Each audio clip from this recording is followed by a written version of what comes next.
Be it resolved that this Honorable House extend to His Excellency Anthony Thomas Aquinas Carmona, SCORTT, the President of the Republic of Trinidad and Tobago, and the other members of his family, the season's greetings for a blessed Christmas and a peaceful New Year. And be it further resolved that the terms of this resolution be transmitted by the Clerk of the Assembly to His Excellency the President. Be resolved that this Honorable House extend to Dr. the Honorable Keith Christopher Rowley, Prime Minister of the Republic of Trinidad and Tobago, his family, and other members of the Cabinet and their family, the season's greetings for a happy Christmas and God's blessings in the new year. I would like, on my own behalf and on behalf of my family, to wish all members, friends of the legislature, all Tobagonians and listeners alike, a very joyous and happy Christmas and a healthy and productive 2008.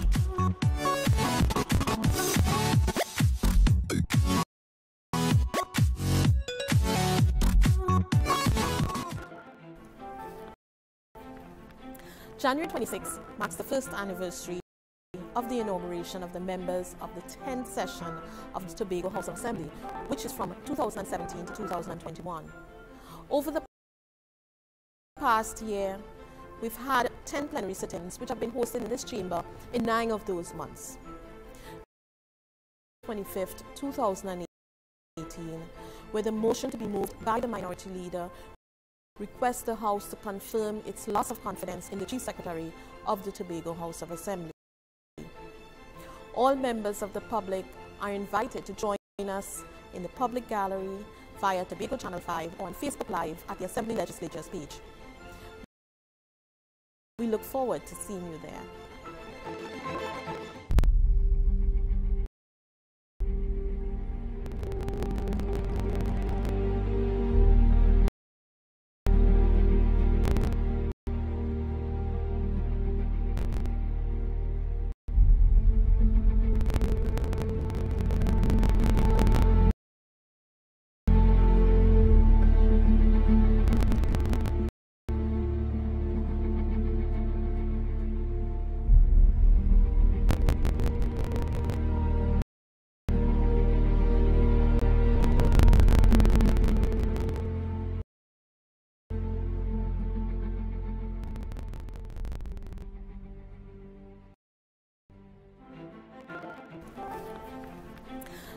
January 26 marks the first anniversary of the inauguration of the members of the 10th session of the Tobago House of Assembly, which is from 2017 to 2021. Over the past year, we've had 10 plenary sittings which have been hosted in this chamber in 9 of those months. The 11th sitting is this Thursday, January 25th, 2018, where the motion to be moved by the Minority Leader requests the House to confirm its loss of confidence in the Chief Secretary of the Tobago House of Assembly. All members of the public are invited to join us in the public gallery via Tobago Channel 5 or on Facebook Live at the Assembly Legislature's page. We look forward to seeing you there.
strict safety rules. Should there be any reason for you to evacuate the chamber, use either of the 2 exit doors. Those who use the door located next to the public gallery are advised to proceed through the lobby to the front doors, down the main staircase to the muster point at James Park. Those who use the door located to the left of the presiding officer are advised to proceed to the gate leading to Backlet Street Extension and to the muster point at the Old Market Car Park.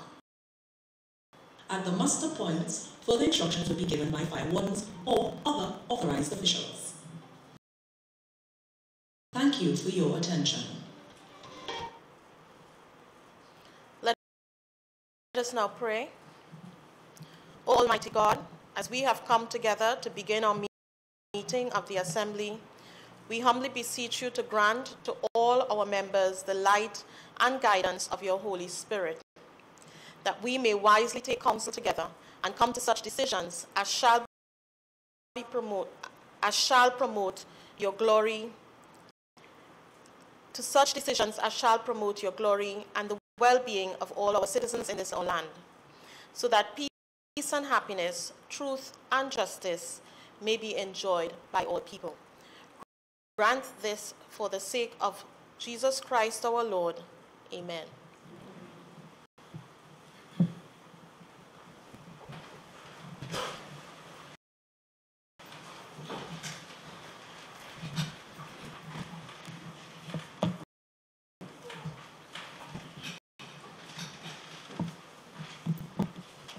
Oath of allegiance of a new member.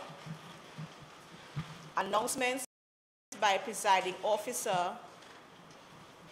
Assembly bills are sent back from cabinet. Assembly laws are brought back from Parliament. Petitions, papers. Secretary of Finance and the Economy. Madam Presiding Officer, I have the privilege of tabling the following papers in this Honorable House. The Tobago House of Assembly's monthly budget report as at the end of September. The Tobago House of Assembly's monthly budget report as at the end of November, and as well October, Madam Presiding Officer. Thank you.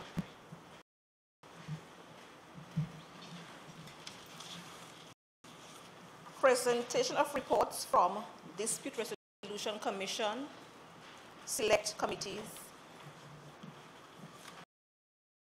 Questions to secretaries. Questions for oral answer. Question number 32, Minority Leader.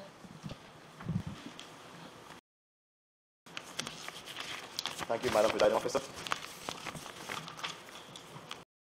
Question to the Chief Secretary and Secretary for Education, Innovation and Energy. In September 2017, the THC passed a motion that encourages healthy eating in school. In November 2017, students from Belgarden AC and Roxborough Secondary School fell ill, were taken to health facilities and confirmed to have food poisoning. What steps have the division taken to facilitate implementation of healthy eating in schools policy, particularly taking into consideration the safety of the foods provided? Chief Secretary.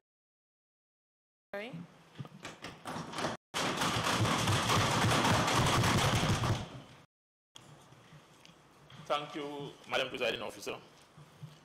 Madam Presiding Officer, as you may recall, the approved motion referred to was designed to engage wide stakeholder support for the promotion of healthy eating by our young persons generally. However, that motion was preceded by an Executive Council's initiative to participate in a national program designed to reduce the escalating prevalence of chronic diseases in the general population, including children.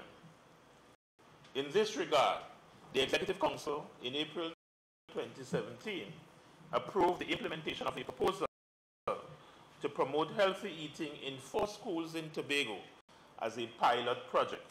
These schools were Lambo Anglican Primary School, Patience Hill Government Primary School, Charlottesville SDA Primary School, and Bishop's High School. The Caribbean Public Health Agency, CARPHA, has responsibility for data analysis and reporting. We are currently awaiting their report on the pilot project. In the meantime, the Division of Education, Innovation and Energy revised its school feeding program with effect from November 2017. It involved an adjustment to the overall menu supplied to schools whilst ensuring that the meals are balanced. A focus on local meals was also introduced for the third week of the 5-week cycle utilized. During this week, low-fat meals that are rich in beneficial carbohydrates, protein, and fiber are prepared utilizing locally sourced produce. In an effort to ensure optimal food safety, there is continuous food preparation training conducted with food service officers as well as service providers. Thank you. Question number 33. Minority Leader.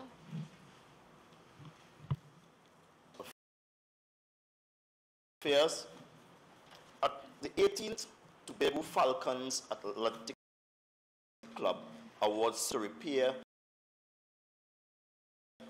of the Dwight York Stadium, and that a contractor was already engaged. Please provide a description of the works to be completed, the name of the contractor, and the number of contractors who bid for the contract.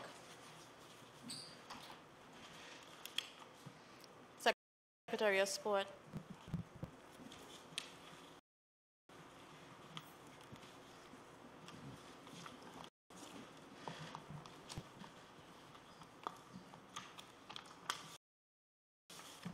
Thank you, Madam Presiding Officer.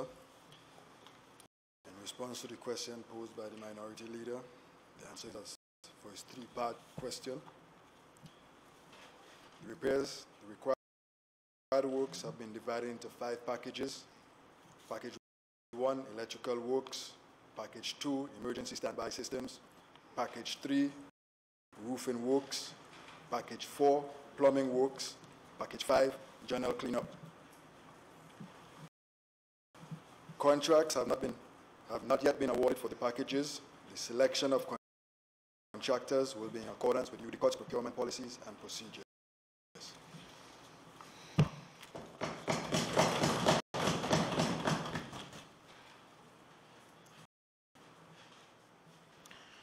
Question number 34 by the Minority Councillor.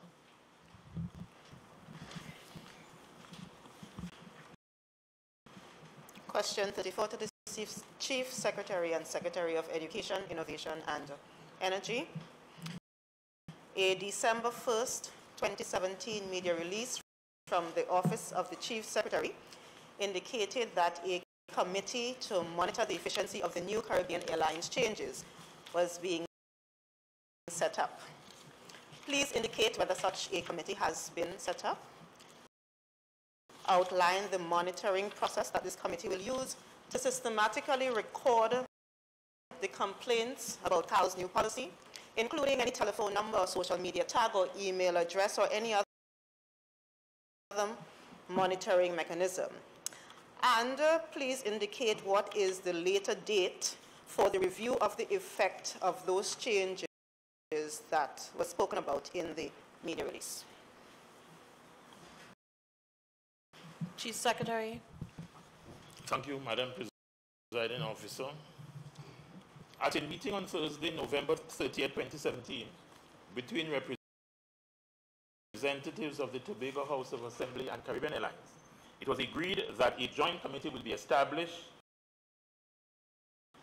to monitor the efficacy of the implementation of the planned changes scheduled to take effect from December 12th, 2017.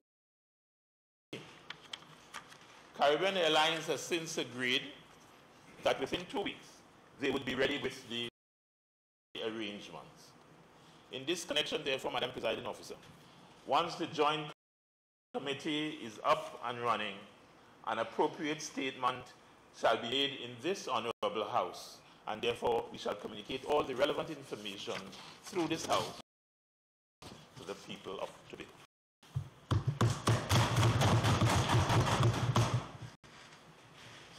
So please, just to confirm, you said that that committee should have been set up within 2 weeks of the December date? I never did say that.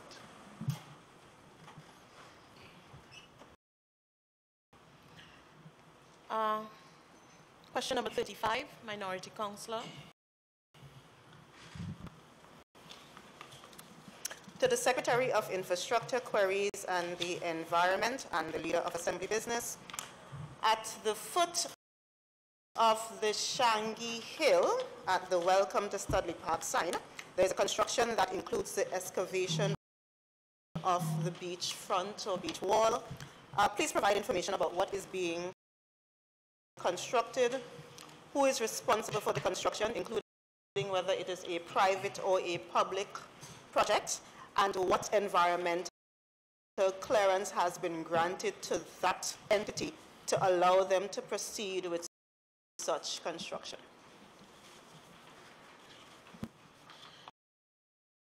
Secretary of Infrastructure, Quarries and the Environment. Thank you, Madam Presiding Officer. Madam Presiding Officer, the project that was mentioned is a private project that is being carried out. And as omnipotent as the Division of Infrastructure, Quarries and the Environment seems to be, we do not have any involvement with such a project. And as omniscient as the minority member may want us to be, we do not have any knowledge of the person or the developer that is listed. For the edification of this House, this Honorable House and the member, there's an approvals process for both private and commercial buildings. There is an application to Town and Country, and they check on land usage, density, and parking. When the above is checked, Town and Country then submits this information to Public Health, who acts as a distribution hub to Fire Services, WASA, DIQE, and Health. The Fire Service checks access, fire alarm, sprinklers, etc. WASA checks water supply to the area, sewer connection, and the soakaway. The Division of Infrastructure and the Environment has the responsibility to check the structural integrity of the building and ensure that structural designs meet the required code, whether it's an American code or European code, the drainage and road design. Health then does its approvals as well. Once all approvals are met by the aforementioned services, planning then gives the final approval to the developer. As it stands, there is no information on any environmental clearance being granted by the Environmental Management Agency, whom the Division of Infrastructure, Quarries and the Environment acts as an agent on behalf, we act as an agent on behalf of this agency. There are certain requirements for a CEC for the edification of this house again, which requires also acreage in terms of how much hectares of land is being used, any trees being cleared, and the slope of the land. To date, there are no applications coming forward to the Division of Infrastructure and no approvals granted by the agency. Thank you. Follow-up question.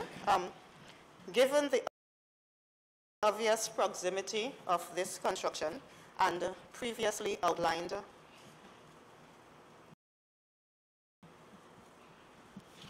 expressions that coastal erosion and so forth is something that is of importance to the division, do you intend to make any inquiries as to this construction and why none of what you outlined has been provided? You need to limit to one question, one follow-up. It was one question, Madam Presiding Officer. The question is, what is the division planning to follow through, given that there are no applications to the EMA? Thank you, Madam Presiding Officer. The matter, as indicated previously, there's a process. The matter will be forwarded to Town and Country Planning, but I'm pleased to inform this House that the Administrator of the Division of Infrastructure, Quarries and the Environment has already been instructed to set up a standing committee for infrastructure development on the island of Tobago. The key stakeholders will include the utility companies, Town and Country Planning, the Division of Health, Wellness and Family Development, Division of Food Production, and the EMA. Question number 36 by the Minority Council. Again, to the Secretary of Infrastructure, Quarries and the Environment. On the Wynwood Road, shortly after Miss Mills Trace in Goodwood heading west, the Tobago House of Assembly widened the road and constructed a retaining wall, which ends just before the public cemetery in Goodwood. An adequate drainage system is not available at the base of the entrance to the Fletcher property, which results in water continually flowing into the road instead of through the tunnels under the bridge as was the original design. What actions have you taken to rectify this situation, and when will this issue be rectified?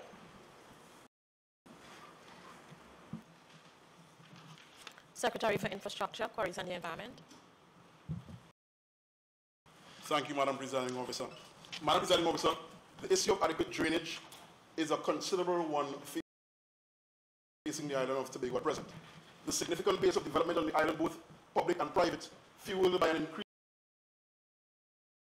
in disposable income and an increase in demand for certain commercial services, has at times overwhelmed some of our aging infrastructure. Beautiful lawns and gardens are now covered with concrete, while plastics and other man-made waste flow down our drains, rivers, and streams. Further, with the increase in motor vehicles on our roads, again, as evidence to the economic stability our residents enjoy, brought on by the achievement of what can be described as full employment on the island, there's a great demand for widened and asphalted roads and drains. Madam Presiding Officer, through the development program, the Division of Infrastructure has responded by building kilometers of box drains, curbs, and slippers, while also developing and resurfacing hundreds of roads on the island. In light of our diminishing resources and continued challenges in some areas on the island, as Secretary of the Division of Infrastructure, Quarries and the Environment, I would have done two things, Madam Presiding Officer, that I would like to share with this House. There's many affected areas myself during periods of bad weather, inclusive of Lowlands, Canaan, Bonaccord, Shervan, Buku, Mariah, Mason Hall, Parle-Tivier, Lambeau, Bloody Bay, Roxborough, Scarborough, and Goodwood. Secondly, based on first-hand information and technical advice, I have instructed the Administrator to form a drainage task force within the Division of Infrastructure, Quarries and the Environment using our current human resources. The remit of this task force is threefold. One, improve the maintenance program for existing drainage network by using GIS technology, develop and repair drainage systems using relevant data as a guide, responding quick time to emergency situations. This task force is also mandated to collaborate closely with the Division of Health, Wellness and Family Development, the Division of Food Production, Forestry and Fisheries, as well as WASA. As regards Fletcher Corner, the area representative, Assemblyman Hayden Spencer, Secretary for Food Production, Forestry and Fisheries, was the first to bring the issues to the attention of my office. Based on his experience and knowledge, the area representative would have advised on the challenge and the way forward. The engineers in the division have taken this into consideration, as the challenge is the fact that the drain crossing is currently clogged. As such, the runoff flows into the roadway. Due to the depth of the drain and the backup of water, access to unclog the drain was very limited. With our strengthened partnership with WASA, we have an agreement that the operators of the VAC-Master tractor and then have the drain cleared of whatever blockage is preventing the water from flowing. In the long term, there's a plan to reconstruct the entrance in the area to allow the water coming off of the driveway adjacent to the drain to enter into the drain. The drain is also to be enlarged to reduce the chance of future blockages. At this time, I would like to thank the efforts of Assemblyman Hayden Spencer for continuously following up with my office to ensure that the residents of Goodwood experience relief in the near future.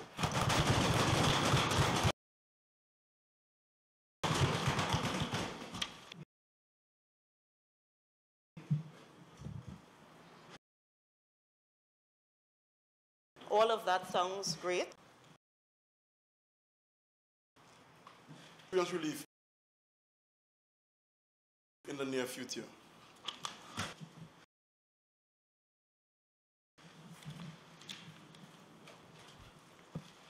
Request for leave to move the adjournment of the secretaries.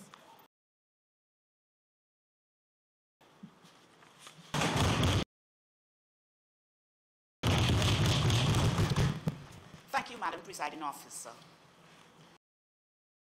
Madam Presiding Officer, members of this Honorable House, ladies and gentlemen, students. This week, and the hard-working staff of the Division of Community Development, Enterprise Development and Labor for making my engagement as Secretary a fruitful and enjoyable experience. Madam Presiding Officer, it is recorded in the book of Genesis 41 that in the land of Egypt there were 7 years of plenty and then there were 7 years of famine.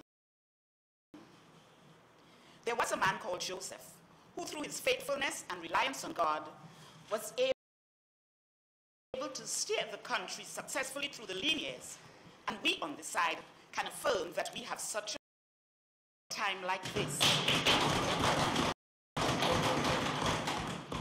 In the face of a shrinking economy, was to give to and encouragement to build and secure their own future. In order to achieve these goals, he saw community development in officer. The specific social and economic growth through the management and development of community structures, the expansion of community activities, provision of an enabling environment for the development of community-based entrepreneurs, and the engagement of the THA, NGOs, FBOs, and CBOs to participate in and accelerate the growth of sustainable visionary leadership of the Honorable Chief Secretary, who recognized that in stringent economic times, the fostering of mantra of and realignment of our division, PEP, and OSH was the which supported the realization of this administration's mission. Our division's mandate is these and a healthy, productive workforce. It is noteworthy, Madam Presiding Officer, that the Tobago House of Assembly invests and youth spaces in more than throughout the day and were inaccessible to many community groups. To remedy this anomaly, the division staff from various departments to temporarily manage and coordinate activities on a daily basis within 13 multi-purpose community facilities as phase 1 of a pilot provision within the THA to provide the vocational skills in a wide variety of courses. The program offerings will also increase to include more technical skill-based units like electrical installation, air conditioning, and refrigeration. Madam Presiding Presiding Officer, I am happy to report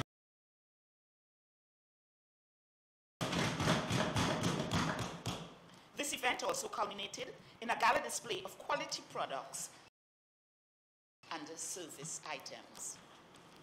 Madam Presiding Officer, the Division of Community Development, Enterprise Development and Labor is also partnering with the Division of Education, Innovation and Energy to offer a construction training program at the recently upgraded Roxborough Trade Center for upgrading the skill set of our employees. 25 of our artisans have been selected to participate in the skill enhancement program. Madam Presiding Officer, as we sought to build human capacity and to provide a nurturing environment for aspiring entrepreneurs and communities, the business partnered with the Community Development Unit and sought to encourage the population to acquire a taste for local products. This department proposes to take 10 businessmen who were previously funded by this division to export ready status by the end of this fiscal year as part of the business incubator. $630,000 in enterprise and business were distributed to 8 tenants from successful in finally completed on community centers, namely Castara, Mongrace, Canaan Bonaccord, Signal Hill, and Bethel, were refurbished at an approximate cost of $3.3 million. 4 of these refurbished centers will be handed over at official ceremonies to be held on February 8th and 9th, 2018.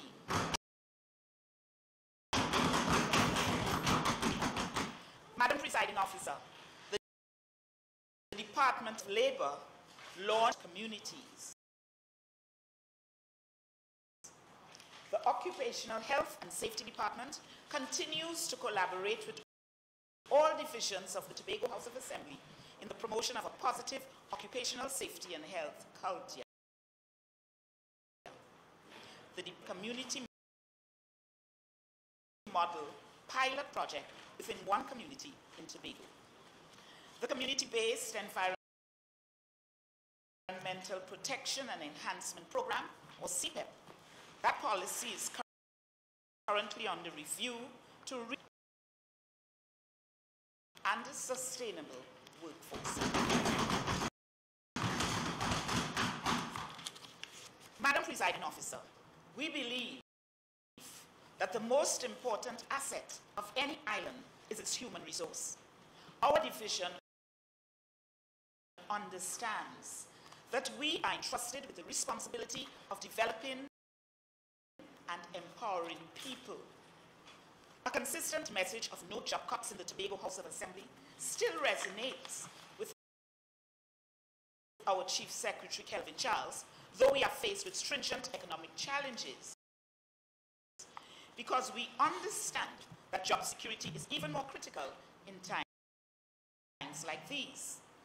The division is committed to continued collaborative efforts with other divisions of the Tobago House of Assembly to ensure that the services offered are streamlined to avoid duplication. Member, your speaking time has ended. Thank you.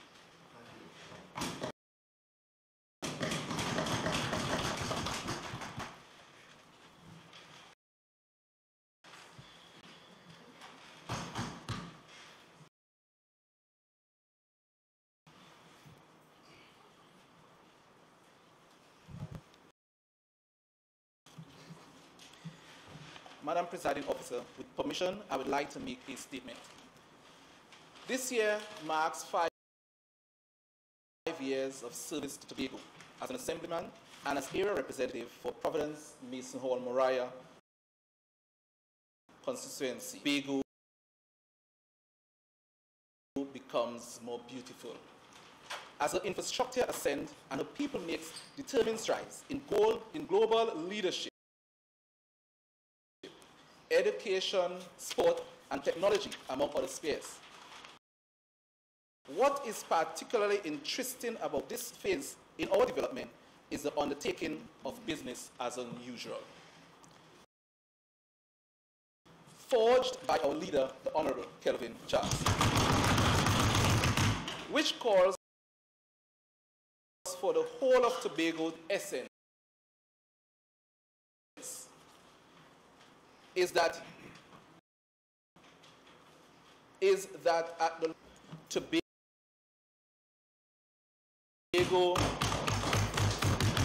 Tobago's security is in good hands.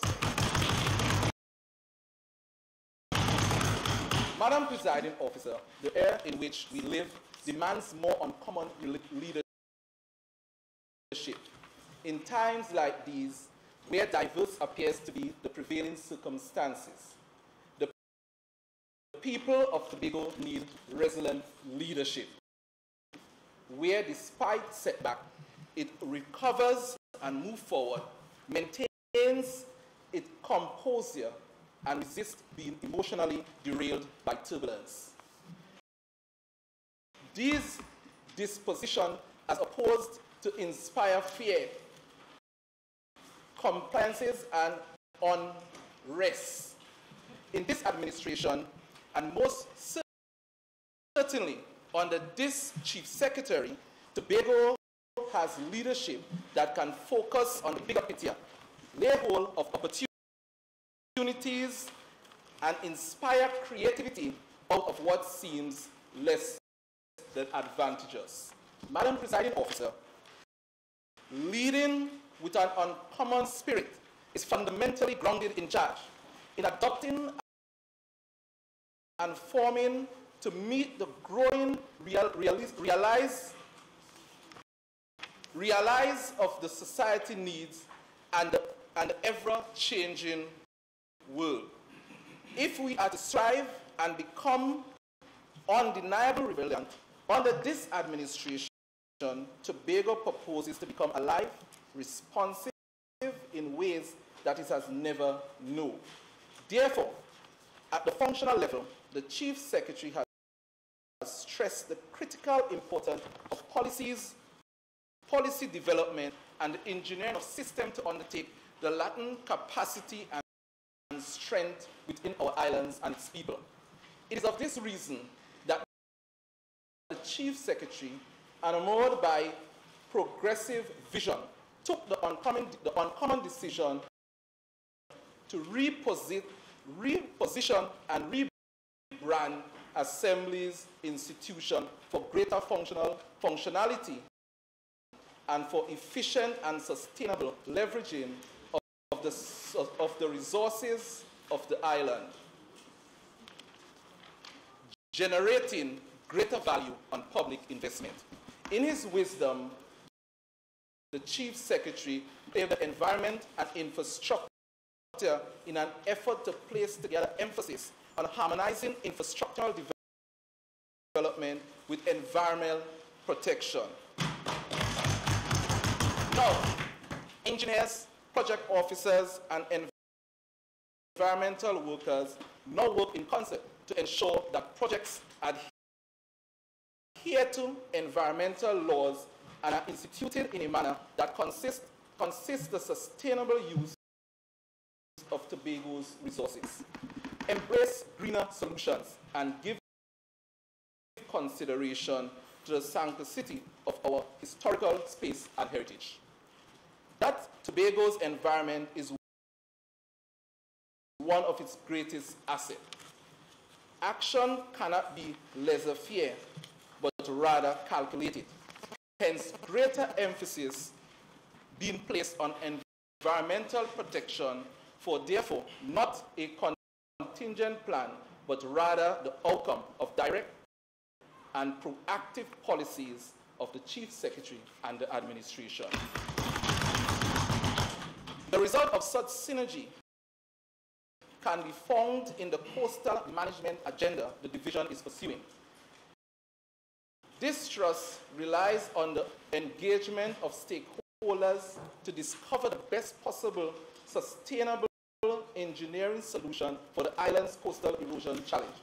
Coastal erosion is a real threat, primarily to sites which hold historical significance, such as the Pigeon Point Heritage Park, now under siege of rising sea level. The division, together with stakeholders, Pigeon Point Heritage Park, and the Ministry of Works and Transport, have deployed efforts and infusion into restoring the coastal line at Pigeon Point as a matter of urgency. We have gone into the technical skills of both local and national institutions, and therefore we have launched a campaign against this coastal problem. Pigeon Point is the flagship for all our endeavors of this kind. Overall, we in the Division of Infrastructure, Quarries and the Environment now ascribe to the mantra of delivering quality work for you, the people of Tobago. While the population has not been graced with abundance of infrastructural projects of the modus operandi to best suit the financial realities, capacity, and local needs. We all feel too well the disappointment and perplexed of seeing quality but undesirable facilities. Our priorities are now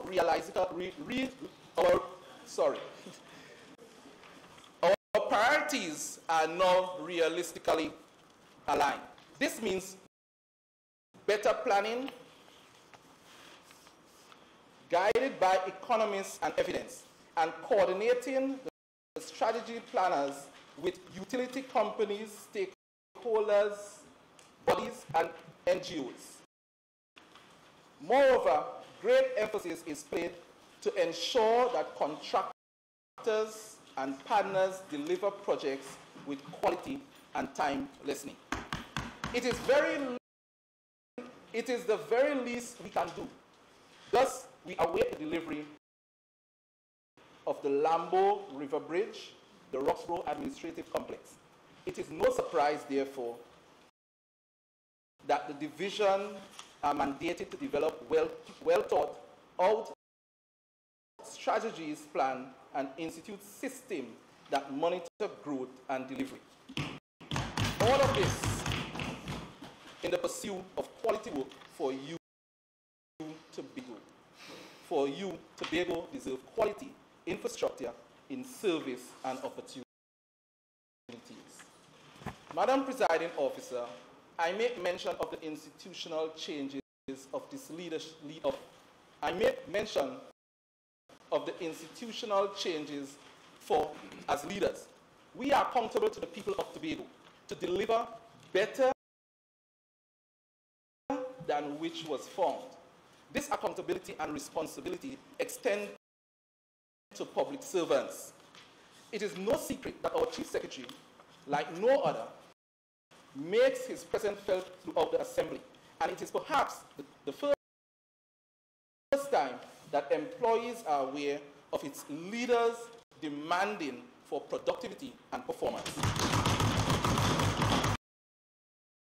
So critical is this focus of productivity and performance within Tobago economic space that under the leadership and guidance of the Chief Secretary, the Assembly has able to skillfully, I repeat, skillfully, with much care, negotiate with the national...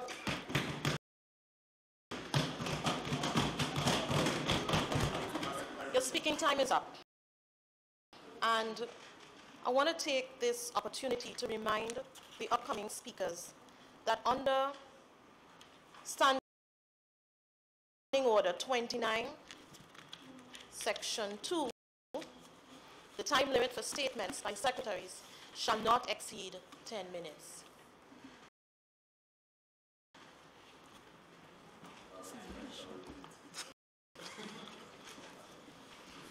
Secretary for Settlements, Urban Renewal and Public Utilities.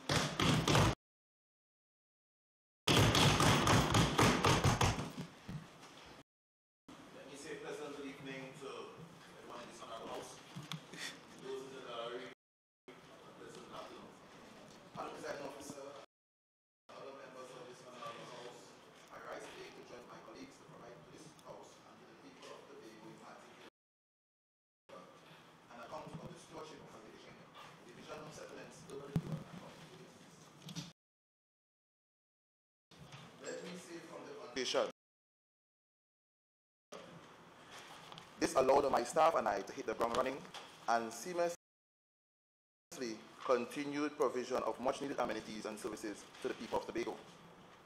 This continuity was largely facilitated and encouraged by the current Chief Secretary and our leader, the Honorable Kelvin Charles. Madam Presiding Officer, please allow me at this time to apprise the House and the Tobago population of some of the achievements of my division for the period under review, January 2017 to present. The Settlement Department introduced a modern approach to public housing in 2000 Homes of Adventure in Plymouth. On completion, the division will deliver a total of 94 multi-family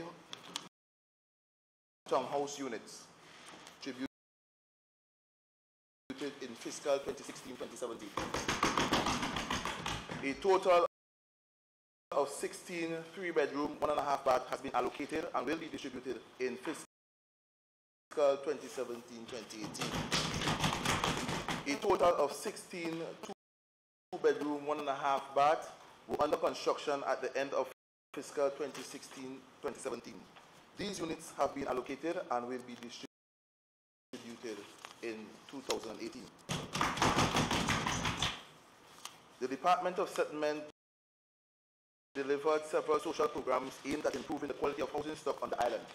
In fiscal 2016, the division distributed grants to Tobagonians in need of home repairs or to start or complete construction of a total value of $9,100,000 of the distribution. Home improvement grant, $2,437,500.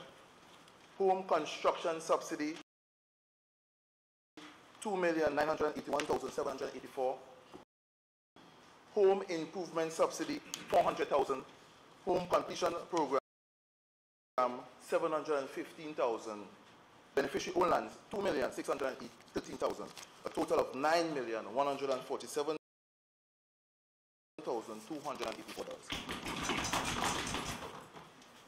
The Division Public Utilities Department, the Division's Public Utilities Department conduct a monthly meeting with various public utilities agents in Tobago.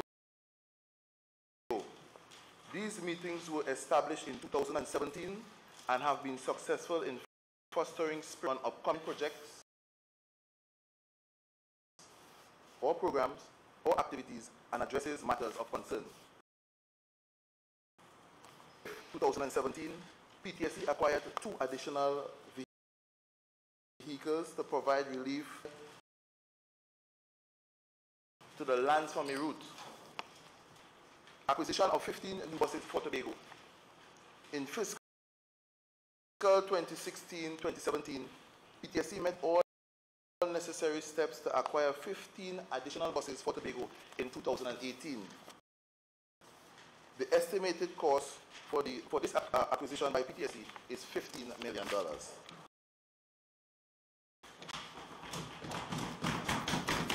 TNTEC. TNTEC to boost Tobago power supply. The Trinidad and Tobago Electricity Commission turned the sod on December 4th, 2017 for the installation of a new gas turbine ancillary infrastructure designed to increase the generating capacity in Tobago. The upgrade and expansion of the Cove Power Station will see 64 megawatt facility upgrade to an 84 megawatt facility. The Honorable Keith Rowley, Prime Minister of Trinidad and Tobago, and the Honorable Chief Secretary Kelvin Charles turned the sod to mark the commencement of the 20 megawatt upgrade project. When completed, The project will improve the long-term reliability of the electricity supply for almost 28,000 residents and business customers in Tobago. Telecommunication Service of Trinidad and Tobago, TSTT. TSTT EID cut opened Tobago's first data center. A joint venture was signed between the Telecommunication Service of Trinidad and Tobago, TSTT, and the Eco-Industrial Development Company of Trinidad of Tobago, ECOT, to establish the island's first data center. The data center will be located at the Eco-Industrial and Business Park in the Cove Estate at Canoe Bay. This ICT infrastructure represents investment of approximately $36 million, which will assist the economic transformation and development of Tobago. The Water and Sewage Authority. 1. Hermitage Gravity Feed 2016-2017.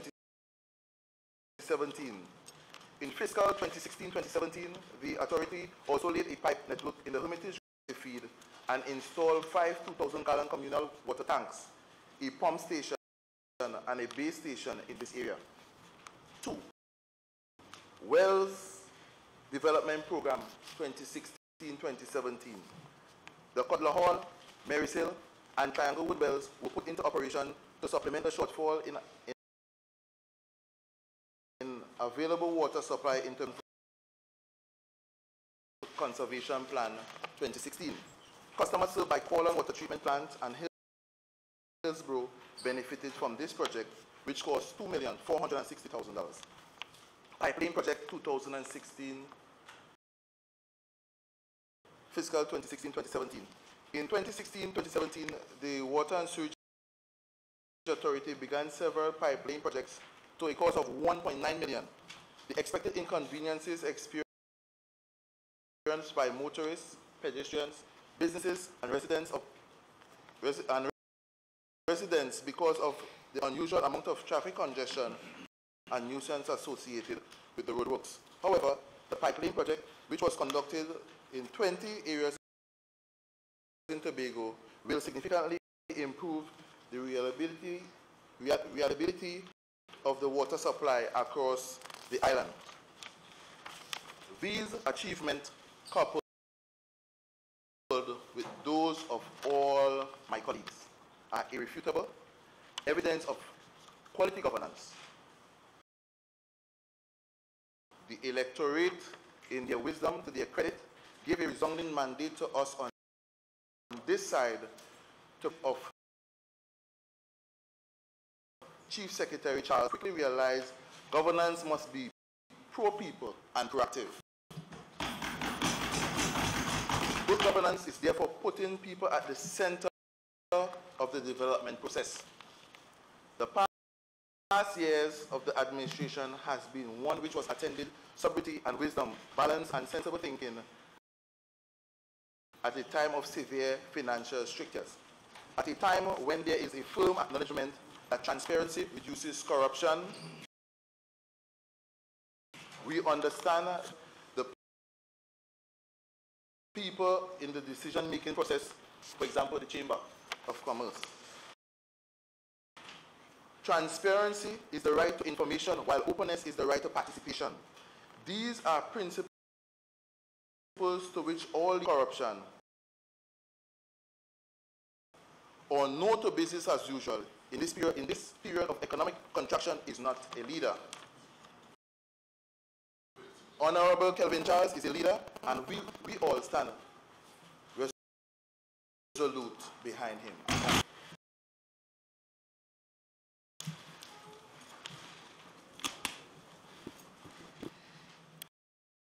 Assistant Secretary in the Office of the Chief Secretary, Division of Education, Innovation and Energy.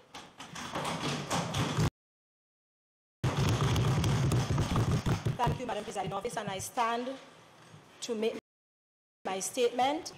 Ecclesiastes chapter 3, verse 1 states that to everything there is a season and time to every purpose under heaven.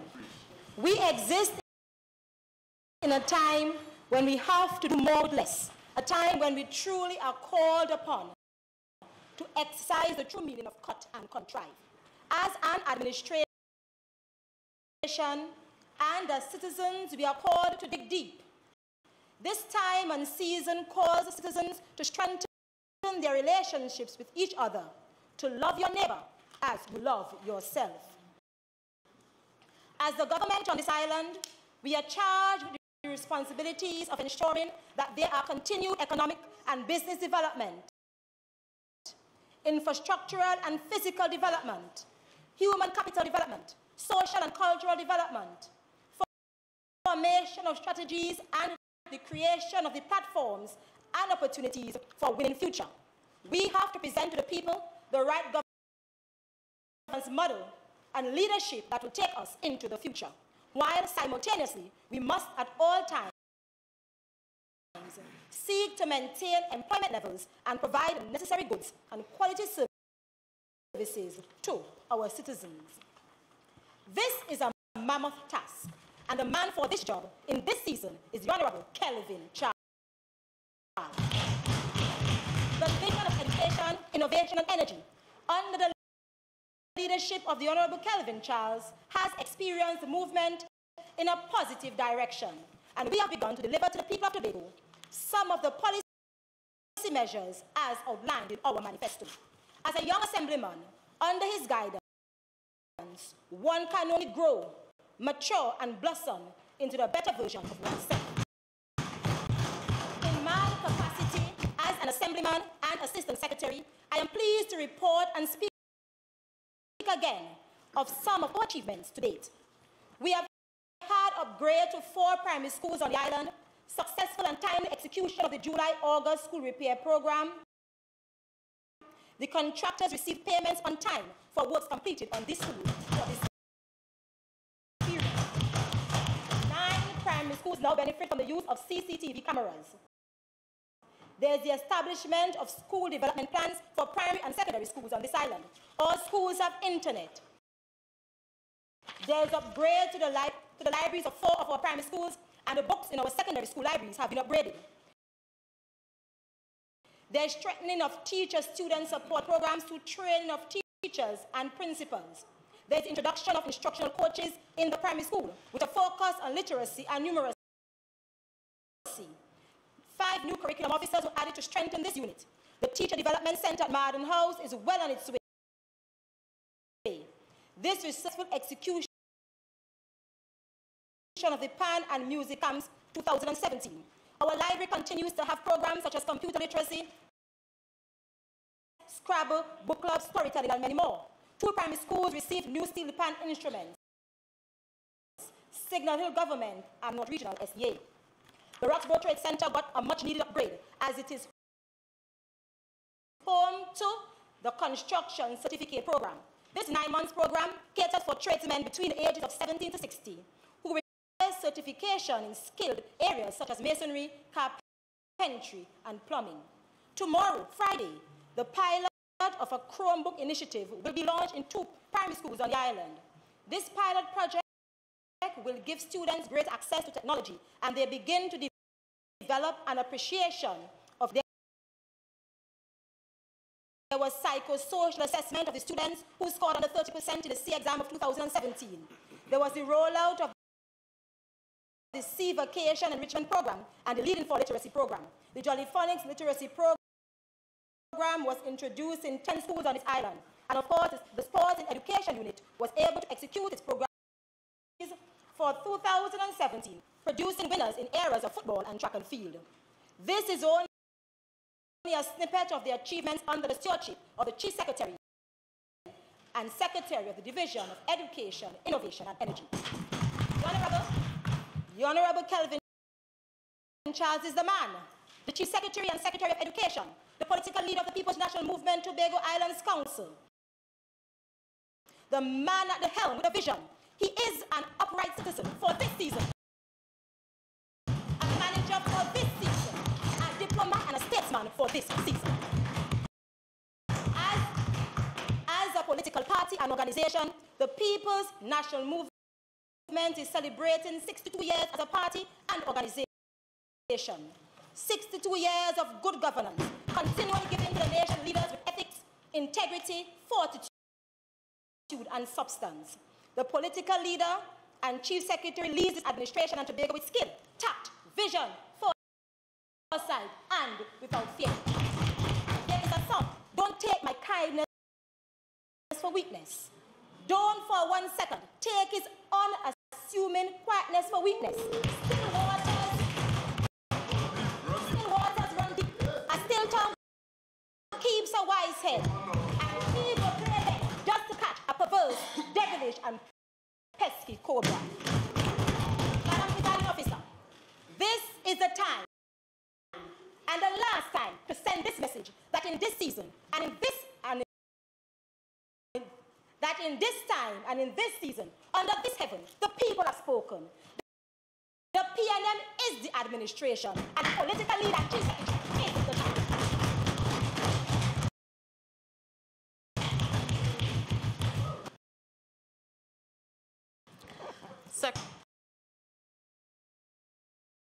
Thank you very much, Madam Presiding Officer. First, I wish to indicate to all present in this honorable House, to all citizens of Tobago, and by extension Trinidad, that is because of the astute leadership, vision, commitment, plans and policies with the leadership of the People's National Movement and the Chief Secretary of the Tobago House of Assembly, the Honorable Kelvin Charles, that we are able to deliver to the people of Tobago. Madam Presiding Officer, I rise in this honorable House, which I have at responsibility as Secretary. Madam Presiding Officer, the calendar year of 2017 was indeed a challenging one for us all, given the harsh financial constraints which we are still working through. Nevertheless, we in the division have made the necessary adjustment and continue to execute the mandate that was given to us. As you may know, the Division of Food Production, Forestry and Fisheries is responsible for the preservation and sustainable development of the natural resources in and around Tobago, and as well as the marketing and distribution of indigenous agro-based products of Tobago. The establishment of the Agricultural Revitalization Team was mandated to develop the Agricultural Revitalization Plan. Now, Madam Presiding Officer, the plan was completed and a standing committee will now be set up to oversee the implementation of the plan, chaired by the Honorable Chief Secretary, Kelvin Charles. The Department of Agriculture has maintained its work in supporting farmers across the island by boosting agricultural productivity. Through our plant tissue culture lab in Gosborough, we sold a total of 12,225 hardened plants to farmers. The department sold 12,626 citrus plants, 12,645 ornamentals, and 2,571.5 crates of seedlings. Through the Home Gardening Initiative, 280 dwarf bananas and 750 assorted seedlings were distributed. Madam Presiding Officer, let me report on the production of the agricultural estates at Leo and Colon in supporting the much-needed boost in agricultural productivity on the island.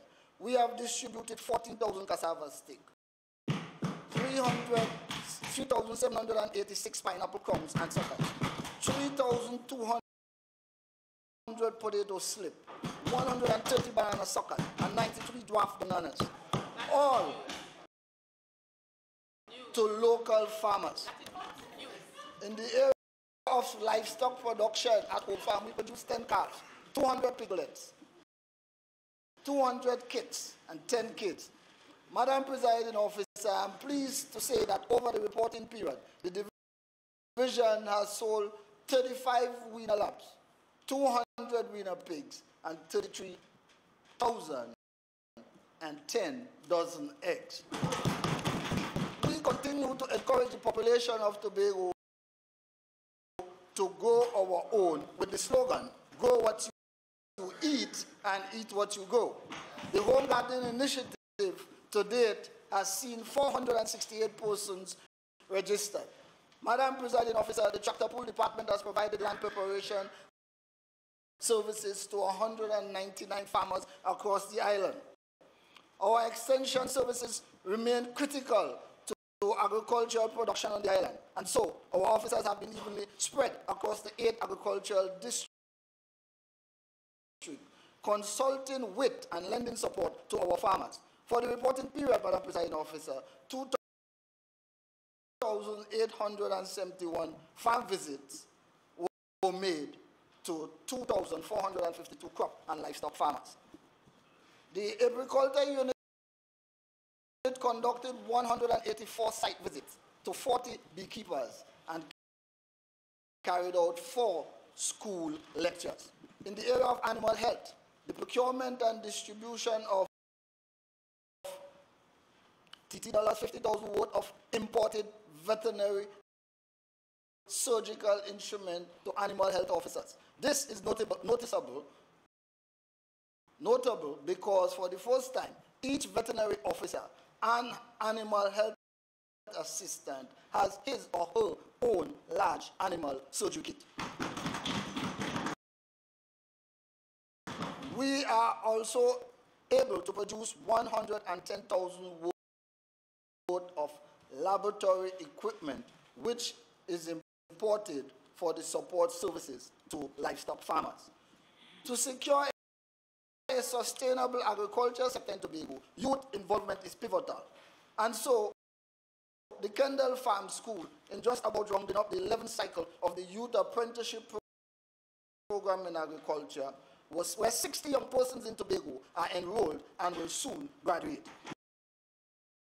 The school has hosted 25 training courses in crop and livestock production, beekeeping, post-harvest management, livestock health, silage production, value-added processing of commodities like farine, ham, persons. 2017, sorry. We suspended to the usual Grand Today exhibition and substituted with a month of stakeholders and key interests. We had a successful launch on October 16, 2017, which was followed by a farmers and agri-stakeholders mini exhibition at Gardenside Street Car Park, Scarborough. During the month of October, we hosted open day activities in our 4 agri-stations, 2 farmers market in Windward and Leeward, 3 agricultural seminars on crop, livestock, and agro-processing. Madam Presiding Officer, let me switch your attention to the Department of Marine Resources and Fisheries. We established a jet ski task force charged with the responsibility to develop a policy document for the management of these crafts in Tobago. A jet ski public awareness program was also developed to supplement the policy. Madam Presiding Officer, the Bucko Reef Marine Park is a protected area, and so the department successfully completed the Bucko Reef Marine Park demarcation project, replacing the marker buoys, which clearly outlined the boundaries of the area. In commemoration of World Food Day, the Extension Services Unit hosted a secondary education forum at Fort Granby beach cleanup exercise and Carapace Bay. The unit continues to monitor and manage all fish landing sites across the island. The Department of Natural Resources and Forestry continues its unwavering service of natural resource conservation over the reporting period. The department has coordinated the sale of permits for the felling, extracting and removal of forest produce, primary timber, also including permits for minor forest produce like balata berries, conducted work primarily on state lands and on requests including removal of mistletoe and other invasive species. Supervision and management of sawmill and furniture shop operations with regular inspections and consultation. Madam Presiding Officer, game wardens were involved in patrolling hotspot areas both during the open and closed hunting season to encourage conformity of the laws. In addition, inspection of pet shops and privately operated wildlife holding facilities were conducted. This is routinely done to ensure compliance to regulations and to provide technical assistance where required. The department has continued to oversee the management of urban recreational spaces, including the Kodlahor Play Park, the Corland Park, as well as the Bonaccord Park. This is in addition to the management of traditional recreation public spaces like the Botanic Garden and the Mainwood Reserve and Bloody Bay Lookout, where general upkeep and maintenance of grounds and trails for visitor use constituted the main activities. The Department of Marketing is mandated to facilitate stakeholders in... Remember, your speaking time is up. Secretary for Sports and Youth Affairs.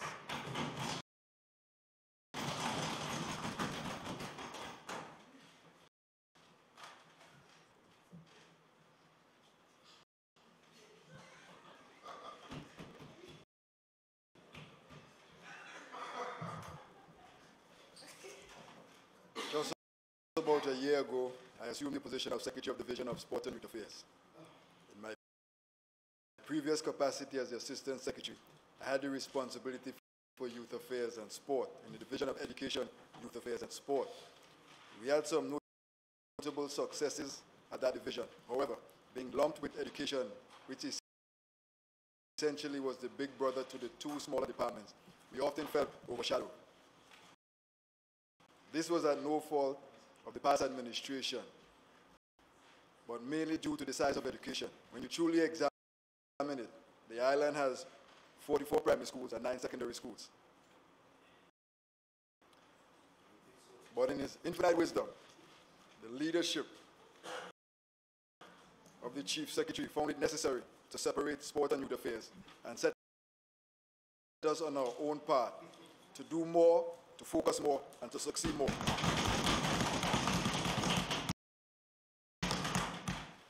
As a result of such, we've been able to do more with less. Allow me to identify some of the achievements within this short year. We had upgrades and refurbishment to lights at Bonaccord, Roxborough, Jubilee Park, Shaw Park, Mount Pleasant, Codler Hall, and Blackrock High Courts. We refurbished Bonaccord and Mason Hall pavilions, and we were also able to construct bathroom facilities at the Bloody Bay Recreation Ground, the Dusty Park at Hope, Jubilee Park in St. Cecil, and at Mariah Recreational Ground. All facilities are accessible for the differently able.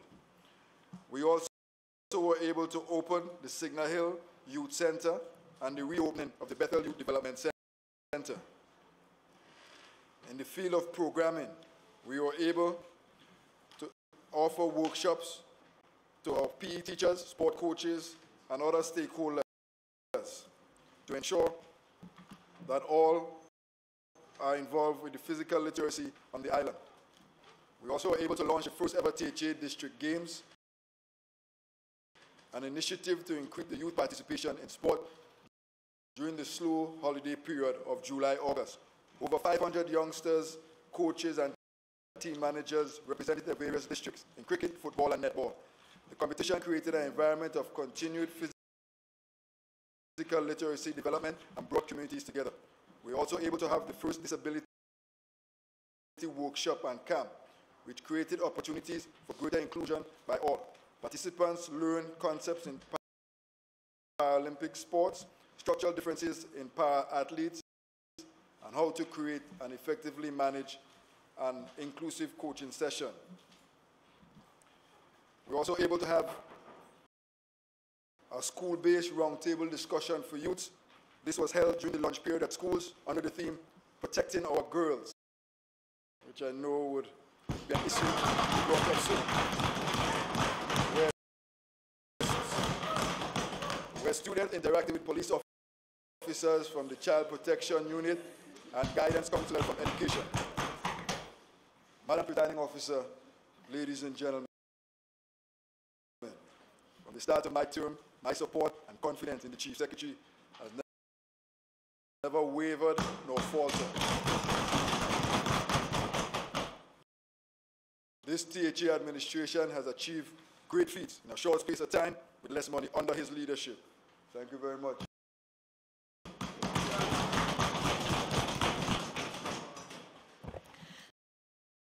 Chief Secretary and Secretary for Education, Innovation and Energy.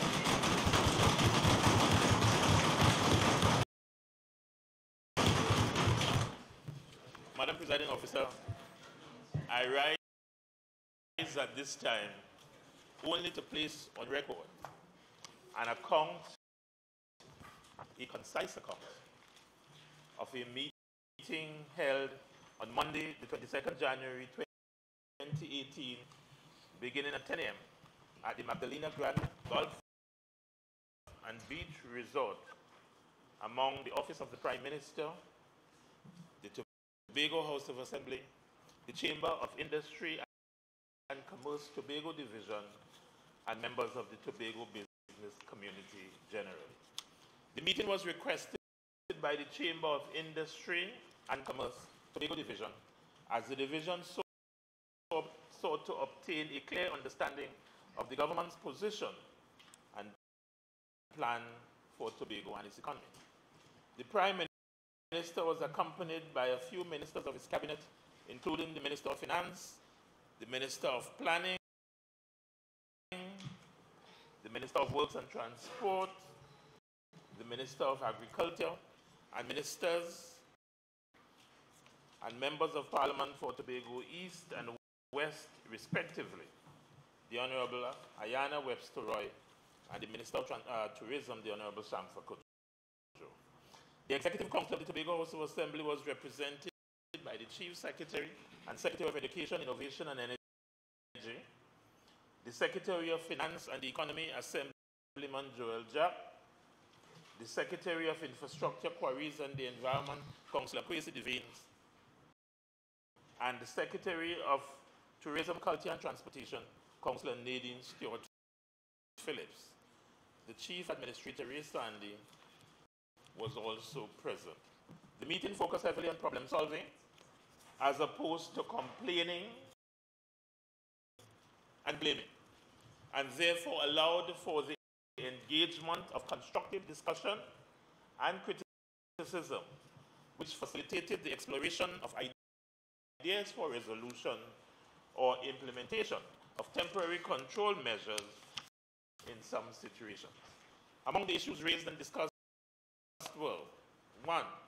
Foreign exchange distribution; 2. Construction of mariners in Tobago; 3. Access to agricultural land in Tobago; 4. Land license; 5. Air and sea bridges; 6. New terminal building at the A&R Robinson International Airport; and lastly, sandals. The meeting concluded with overall agreement on how certain issues will be handled or further explored and instigated as the case may be. The following reflects a summary of some of these. With regards to concerns about foreign exchange, Minister of Finance, the Honorable Con Imber, assured the business community that there was no intention on the part of the government to reintroduce exchange controls that were abolished in 1994. With reference to the issue of illegal fishing, Agriculture Minister Clarence Rambarat indicated that a 1918 piece of legislation is causing management of fisheries in Trinidad and Tobago to be quite difficult, especially concerning poaching in Tobago waters by non-Tobago fishermen. However, the minister disclosed that a draft bill is currently being prepared to deal with all laws relating to the modern management of fisheries in the context of the waters of Trinidad and Tobago. On the subject of mariners, the meeting was advised that consideration is being given to a mariner at Petit Trou to be handled through a public-private partnership arrangement. The Ministry of Planning and Development and the Tobago House of Assembly are working together to determine the exact location of this marina. The situation concerning farming lands issued to persons in the past to engage in agriculture, but which are not being utilized, was another matter on the table. However, the business community, especially in the agricultural sector, was given the assurance that a reconstituted State Lands Committee has been established to spearhead the process take place. There was a concern for the lack of specialized professionals in the tourism industry in Tobago and the absence of provision for them in the Caribbean single market economy arrangement. A request was made to the Honorable Prime Minister seeking his intervention to have immigration laws relaxed towards this set of skilled workers. The Honorable Prime Minister indicated that it was imperative for our locals to be trained to fill these positions, but he also did promise to investigate how temporary relief could be achieved in the short term. On the matter of the land license, the Prime Minister did promise to have further discussions with the Tobago House of Assembly to better assess the execution of roles and functions entailed in the authorization process in an attempt to alleviate the delays being experienced by prospective investors. On matters relating to the air and sea bridges, it was agreed that Caribbean Airlines would meet with the Tobago House of Assembly and the Tobago business community to devise a suitable flight schedule to better serve the Tobago route. The Prime Minister also indicated that with the acquisition of another boat, the Tobago route will eventually experience the benefit of having 3 boats servicing the route simultaneously.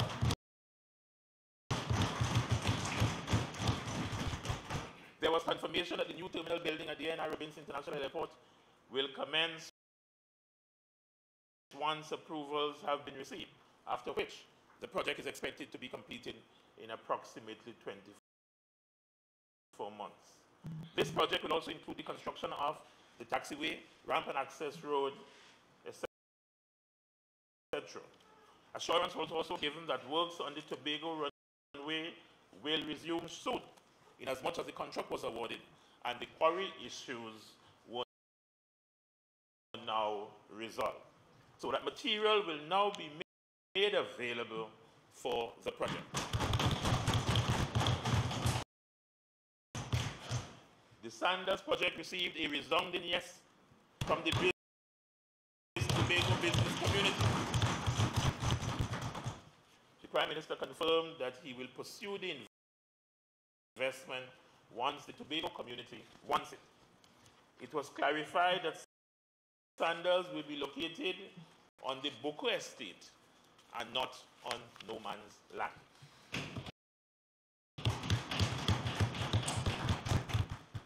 The discussion around Sandals explored how this type of world-class branding that Sandals engages in will augur well for Tobago's destination marketing strategy. Clarity was brought to the type of business models Sandals will utilize. In this regard, Madam Presiding Officer, the government of Trinidad and Tobago will own the property and land currently being finalized in the Clico settlement, where 2 parcels will be taken from Clico, while Sandals will handle the managing and branding of the resorts. There will be 2 resorts: the Beaches Hotel, which is the larger hotel with more rooms, and the Sandals Hotel, which will cater primarily to couples. The meeting was notified that the land surveys have been done, and the next step will be the engagement of public consultations, which are due, hopefully, to commence in approximately 2 to 3 months.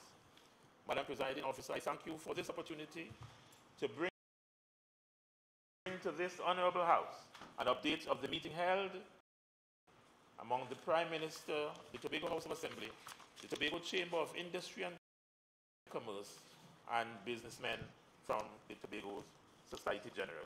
I thank you.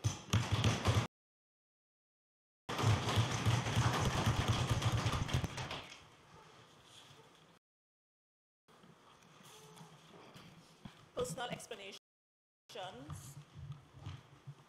assembly, and moved by a secretary or assistant secretary, public business, executive council business, private business, motion.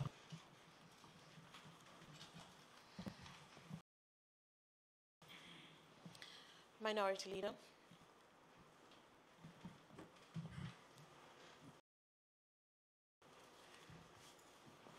Madam Presiding Officer, I thank you for ending the torment which we, the Minority Leader and Council, had to enjoy on this side.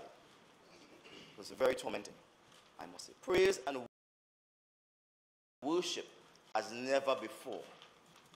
Each person on that side singing from the same hymn book. I have the pleasure on behalf of the Minority Council and the people of Tobago who are not in support of the Chief Secretary and the praise and worship session that they have turned this house into. I have the pleasure of laying before this honorable chamber a motion of no confidence in the Chief Secretary, Kelvin Charles. And I read, whereas John Russell has been inaugurated, and whereas by a series of actions and more importantly inactions, this PNM-led Executive Council under the leadership of the Chief Secretary has aided and abetted in the continual demise of the Tobago economy via the strategic dismantling of the air and sea bridge, the private sector, which includes tourism industry, the agricultural industry, and the distribution sector, among others. And whereas the people of Tobago have suffered, they have suffered immensely due to the inactions of the Chief Secretary, coupled with the mismanagement of funds allotted to Tobago House of Assembly, the refusal to follow the rule of law and account judiciously for monies allotted and non-payment of several classes of workers. And whereas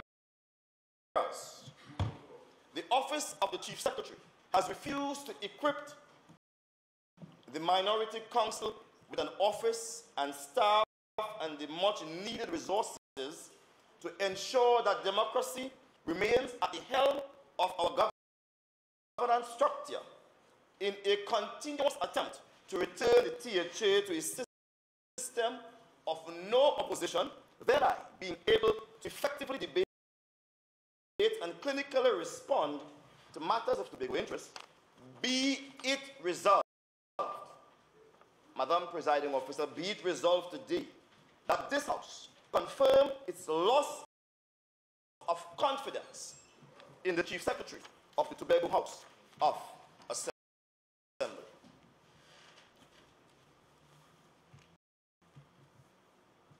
I'm awestruck this evening.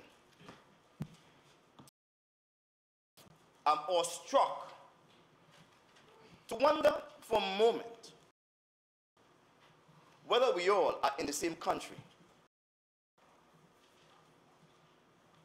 where people are taking to Facebook, WhatsApp, Instagram, social media, and they are telegraphing a message, a note that is directly in discord to the symphony my friends on that side seem to be singing. Allow me, Madam Presiding Officer, this evening to sing one such note of discord taken from Facebook. It was so long I could just crunch it and just take the necessary part. And it would be of great help if my honorable friend on the next side, Kelvin Charles, would take some notes. This was taken from a noted renowned Facebook activist. We call him the policeman of democracy. He's fearless, and he goes like Star Trek, where no man has gone before. That's what I like about him. And I say this, after treating us, this is his words, for the last year, with no proper air bridge, increased fare by $50, no sea bridge, deliberately dismantled by Payne and Rowley, no pay for Xmas, health daily paid workers, no pay for New Year's, health daily paid, no pay for January, late since Monday, January 22nd, no proper electricity service, long outages, no water in our pipes, no proper health care, acting chairman / CEO, no proper roads, big potholes all over. People are watching, and people are taking note. They're taking to Facebook.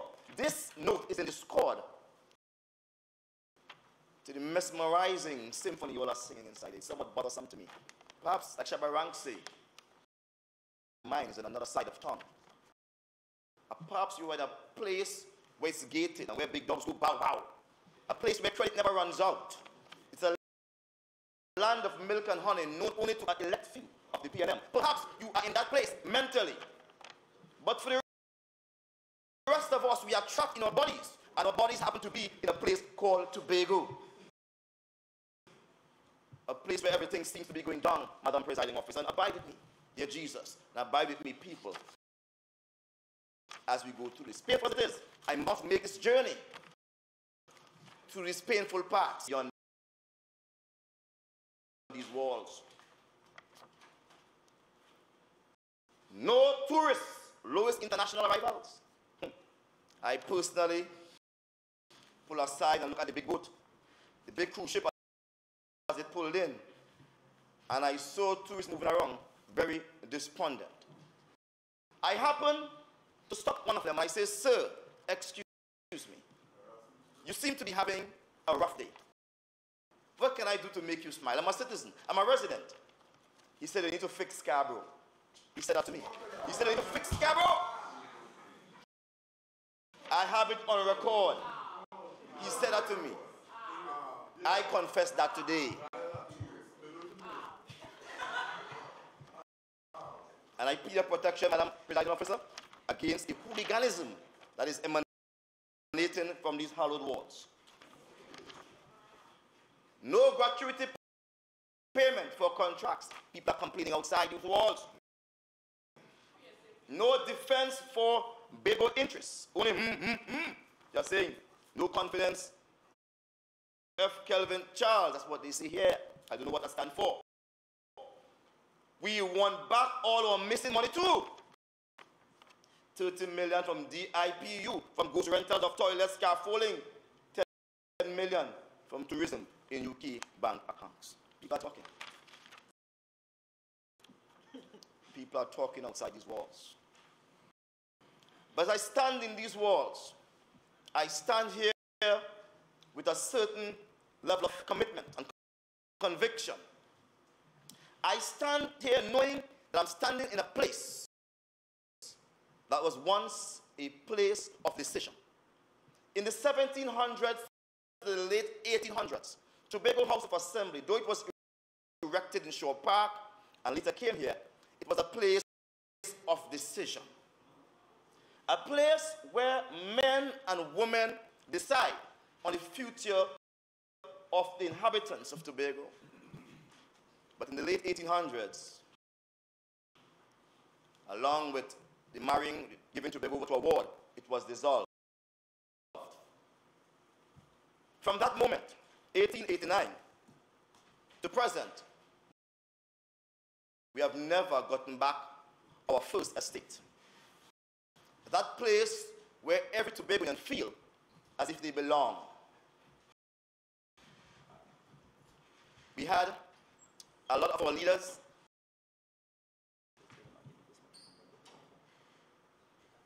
James Begat being our first legislative person from the Assembly, from Tobago, making strong points for more independent Tobago. He was followed later on by several. Lastly, the last member of the legislature was APT James, Alfonso Theophilus APT James. You know the rest of the names here. What attracts me to APT James is this. He took his own resources and he tried incessantly until he died to mobilize Tobago to the point where it was a natural chant among the populace that we need internal self-government. Those words were coined by him. Those words were made prominent by APT James. After he died in 1961, and Ian Robinson took over before he died, our late great Prime Minister / President, extraordinary minister, would have raised the same issue and would have caused Tobago to galvanize around that internal self-government. And like a dream that is real, but it is not able to come within the grasp of your hands, every Tobagonian who rises to power, whose word is salt, will aspire for greater interdependence for Tobagonians. In 1977, A.N.R. Robinson would have made a statement. He moved a motion for internal self-government. And making the statement, he said that the purpose of this motion, Madam Presiding Officer, he said the purpose of this motion, I want you to hear me carefully, is to place a substantial part of the responsibility for the conduct of Tobago affairs fairly and squarely where it belonged. He was contending with the lack of proper administration for Tobago, proper accounting for Tobago, and he said, this is what I want, that we the people must play a greater role in the conduct of our affairs. This is the purpose for the Tobago House of Assembly. 3 years after he made that speech, 1980, the House of Assembly was formed again. That speech is what catapulted the reformation of the Tobago House of Assembly. That was supposed to be the agenda, the sole purpose of the Tobago House of Assembly. This book, the House of Assembly Act, all that is inside this book seeks to do that. Places a role upon the Tobago House of Assembly, both the Executive Council and the Minority Council, to create policies and implement policies with respect to matters set out in the 5th schedule. And for those who are looking over the media, Facebook, YouTube, and those in our galleries want to recognize the students here, I salute you. I see future leaders here, and thank you for paying such great attention. Some of the areas for which the House of Assembly is responsible for, and there are 30 of them: finance, state lands, lands and marine parks, museum, archives, etc., public buildings, tourism, sports, culture, arts, community development, cooperatives, agriculture, fisheries, food production, forestry, town and country planning, infrastructure, telecommunications. Well, they gave that back. They said they didn't want that. They couldn't handle it. Industrial development, the environment, customs, excise, licensing, health services, library services, education, social welfare, marketing, valuation, postal services, statistics, housing, plant and animal quarantine, and other things that the President may see fit. I took my time to list them out. Because leading up to the Chief Secretary's win, and I say that guardedly, there was a lot of chanting in the byways that put the PNM in charge and you will get internal self-government. Put us in charge. Right after he got to be in charge, the Prime Minister came and he said, I cannot give you, sir. And I see the Prime Minister run to Tobago again, sending some of his underlings here, stating that they are meeting with the THA, which was a bogus group of the THA called Executive Council, and not the real THA. And they claim that they have found the formula now for internal self-government. But somewhere along the line, I recall the former Chief Secretary, Mr. Orville London, passing an assembly bill in this house. And when he passed the bill was sent to Trinidad.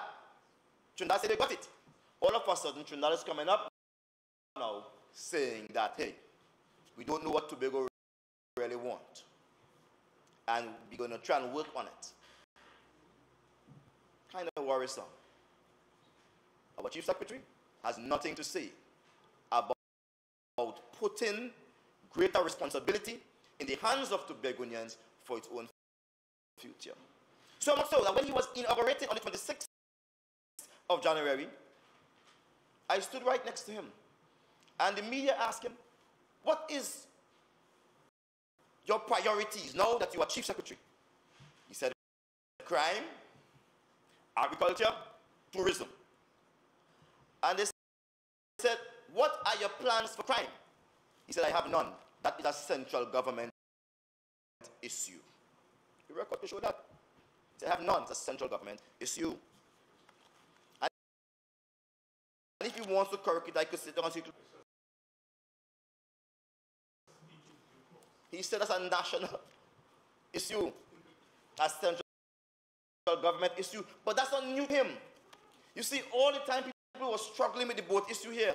When the Joint Select Committee came to Tobago to talk about the boat, and they issued him an invitation, he sent a lawyer letter stating that is a central government issue.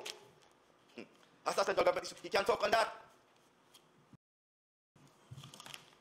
I want to go to this here. The person said, no defense of Bago interests. Only, Them say so. People outside saying that. When the people outside voted for Chief Secretary, they voted stand in defense of Tobago, as his former colleague said some years ago. Someone who will look at the crime situation and say, you know what?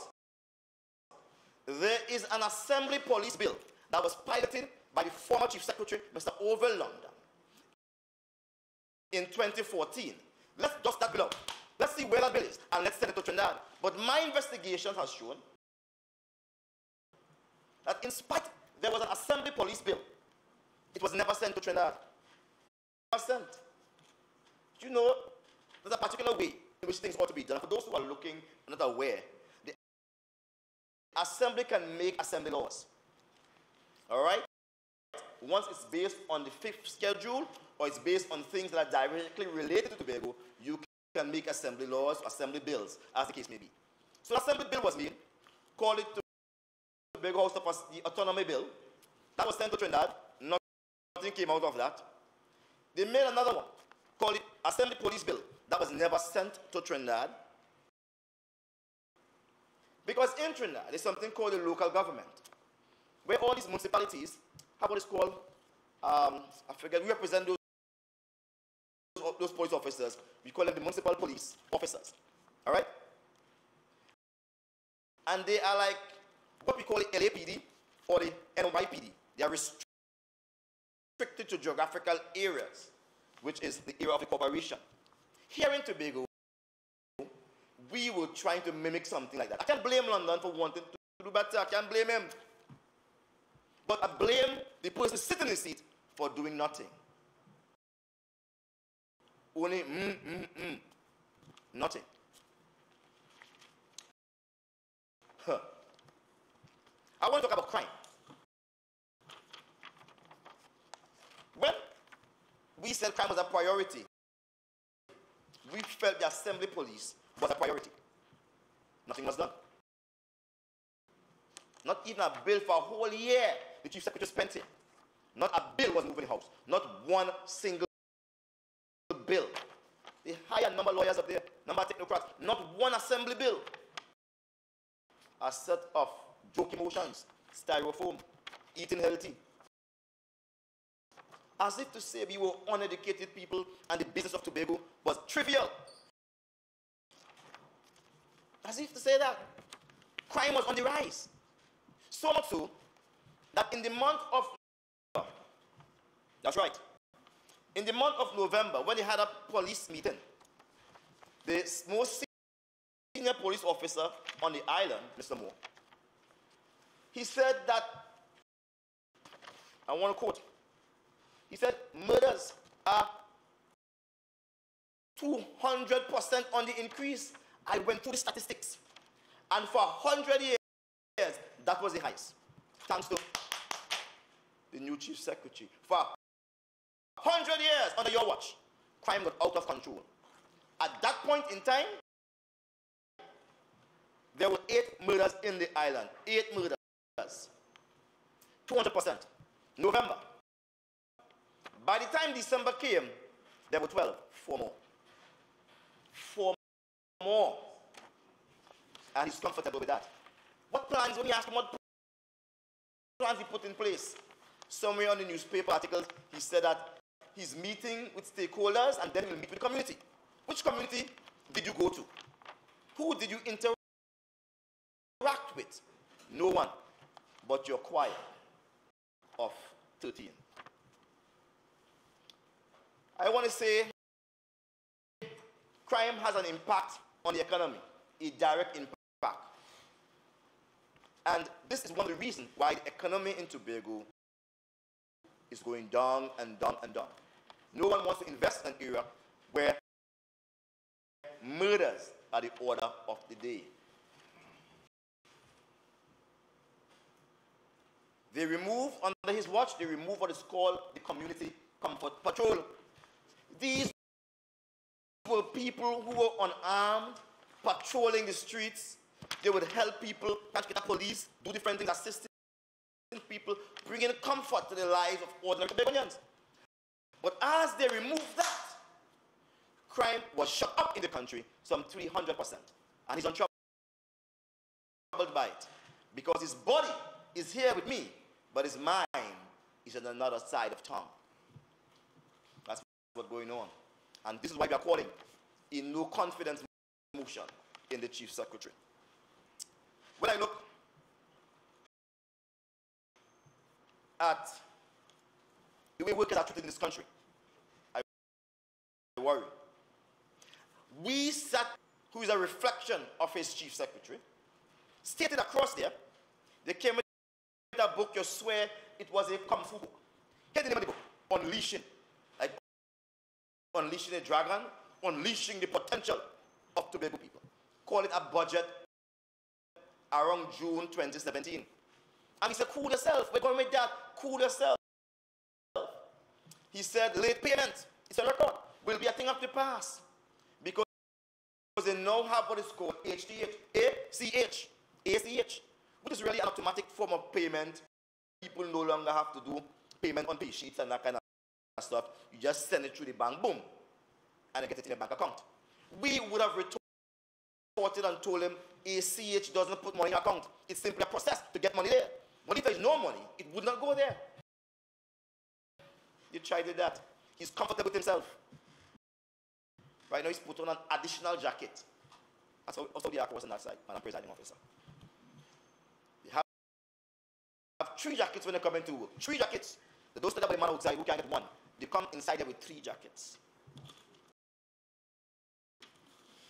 I'm concerned about these workers who didn't get pay and continue not to get pay. And the Deputy Chief Secretary, through the Chief Secretary, would have said, well, the Chief Secretary, through the Deputy Chief Secretary, would have said, you know what? Late payment is a thing of the past. I have received a number of calls regarding people in TRH again, Tobago Regional Health Authority, saying to me that they may not be paid for this month, and they cannot be ascertained when they will be paid. And here we have the secretary, who has never been elected, writing comfortable and boasting and laughing and singing choruses. Where is the chief secretary? Where is the chief secretary? I like voice. Fire go burn them. Fire will burn them. Because people in this country have a right to be paid when they work. They have a right to go home to their families and pay their bills. That has become a big task. Since when? Since when? And they're talking about building marinas and doing this and doing that and pay people when they work. We are saying to the Chief Secretary, to you, Madam Presiding Officer, that he needs to do better. We have no confidence in your leadership after 12 months. We look at the air bridge and the sea bridge now. For once, I sat and I looked at my television and I saw the Chief Secretary like he's gearing up for a battle. That was when Carl introduced the $50 penalty for changing a ticket. He said, what? I was not consulted. I said, that is a man. He said, I'm going to meet with Carl. I said, that is a man. I said, go man, go. Next day, he was on the plane, and I listened to the news. He came back up emasculated, defeated, wounded. And like the man said here, can't talk. Can't talk. Nothing was accomplished from that Cal meeting. More than some weak response that they will try it and see how it goes. We wasn't looking to hear that. If there is no consultation with the people of Tobago, then that should be brought to an end until a survey is done, a discussion is had, and a decision is arrived at by consensus. But no, he gone down here, come back up emasculated. He must go. The Chief Secretary must go. That's what we are saying. We are tired of that. And then we have the next issue, because there's some people in Tobago whose flights are delayed and they receive no compensation for that. At least if you cannot get rid of the $50 penalty, you must cause them to implement a $50 payment for those persons who are late because of their own inconsistencies, their own mechanical failures. No, not a word about that. He's comfortable with that. The Chief Secretary must go. We have no crisis on the island. He said there's no crisis on the island. There's no crisis on the island.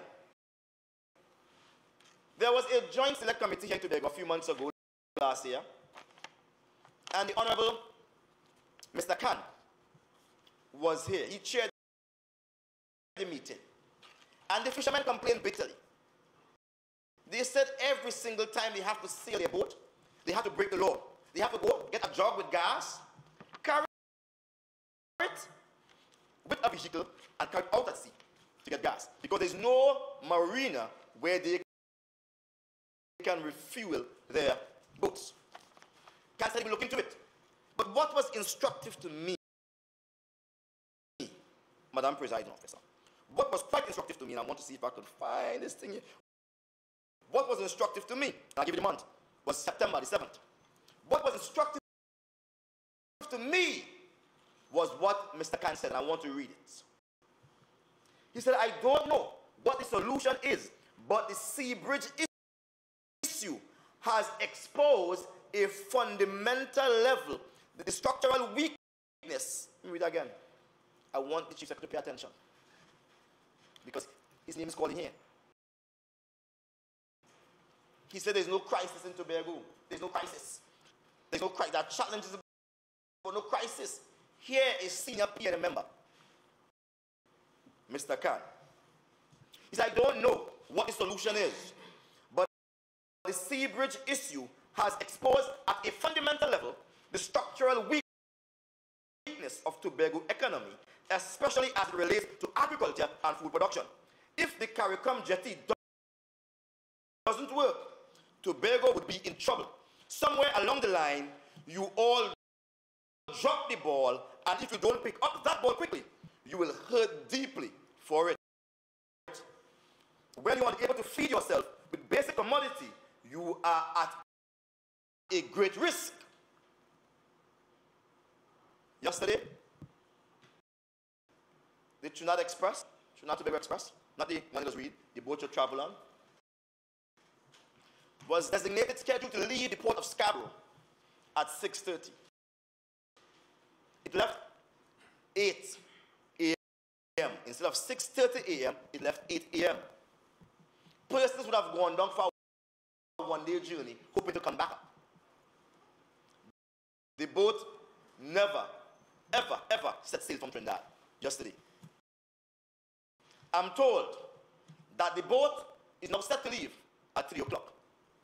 And as far as I'm aware, the boat is still parked up at the port of Port of Spain. Even as I speak, the boat is still parked up there. Engine failure, all type of failure. But my partner, my colleague on the next side is saying, no crisis, no crisis.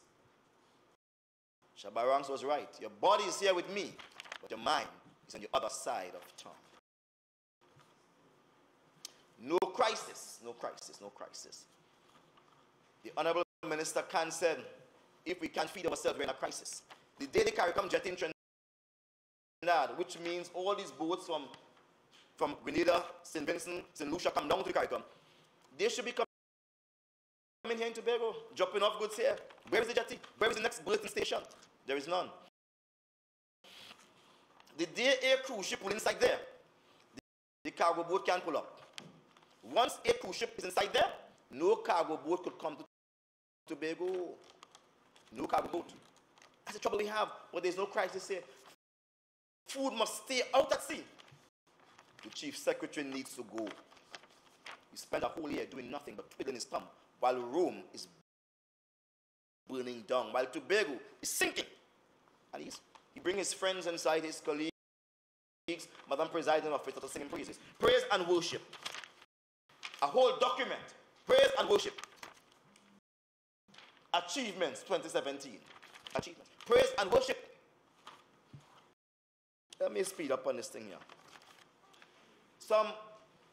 The Port of Scarborough holds great treasure, because in the year 1676, there was a big battle right out in the Port of Scarborough, where about 13 Dutch ships that had occupied the island at the time had faced off with 14 French ships. There was a war, 2,000 persons died, and at the end of the day, a lot of valuable items sank to the bottom of the ocean. Reports will show that those things are still there, about 25 meters under the ocean level, under the sea. In 2016, a group of persons approached the THE to get sponsorship, $900,000, to bring a conservator from Britain to protect these things so they could build up the museum. Not a cent has been given now. No commitment at all. So all those things remain out there. And we cannot have a proper museum because those things are buried out there. Treasures. But you know what? They are busy partnering with some organization called Cropper. I have it here. Cropper Foundation.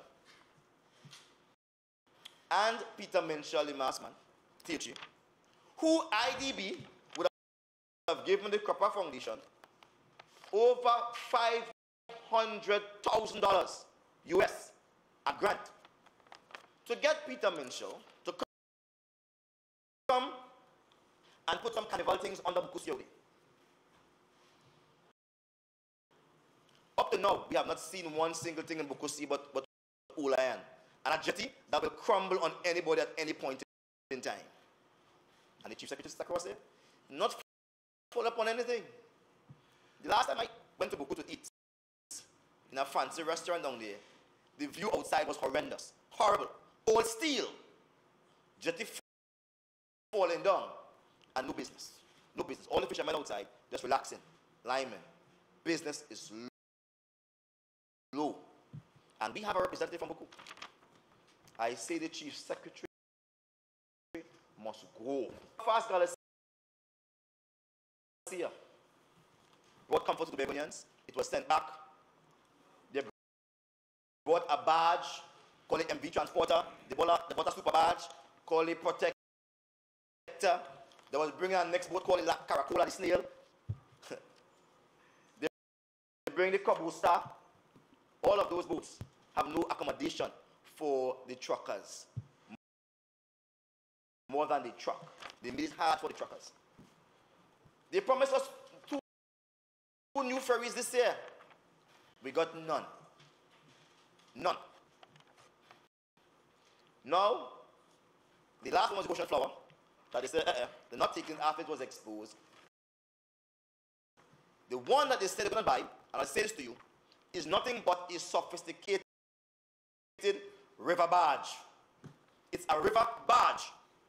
And you can't challenge me on that.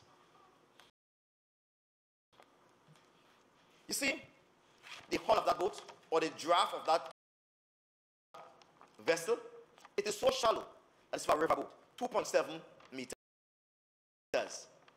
Normally, the draft on the TNT Express, the draft on the hull on the TNT Spirit, it's about 4 point something around there, 4 something around there, a little deeper.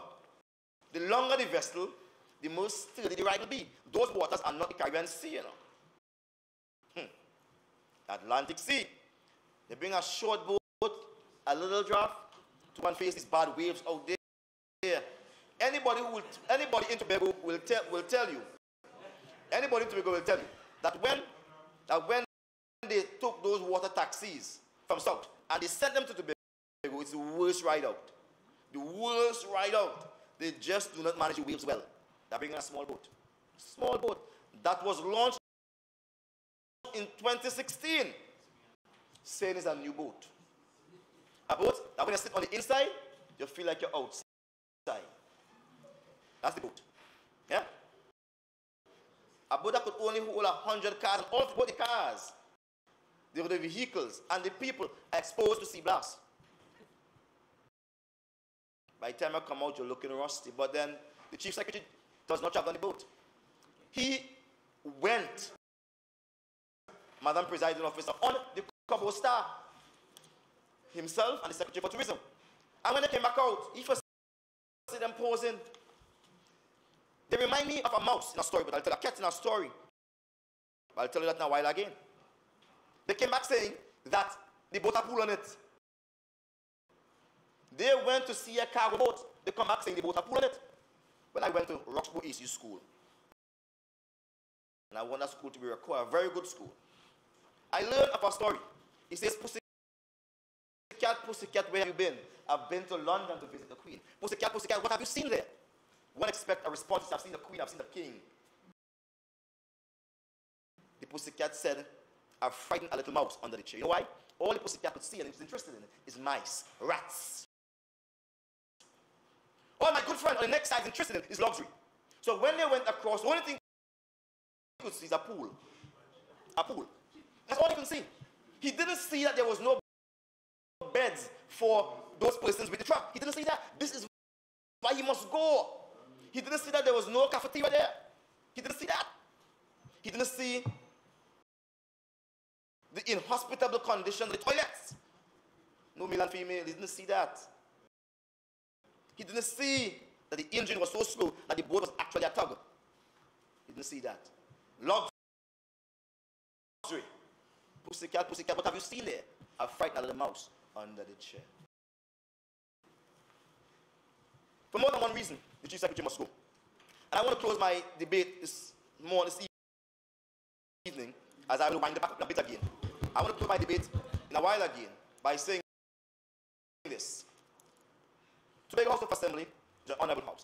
sole purpose here is to bring representation to the people of Tobago, to defend their interests and pursue their welfare. Nothing the Chief Secretary has done over the year will have engendered that mission to protect Tobago's interests and support or enhance our welfare. Nothing he did succeeded. And I wonder why all the praises? Why all the praises? As I end, there is a note of discord outside these walls. And it's time you bring your mind back into your body, Madam Presiding Officer. It's time that they bring their mind back into their bodies. And stop Thank you.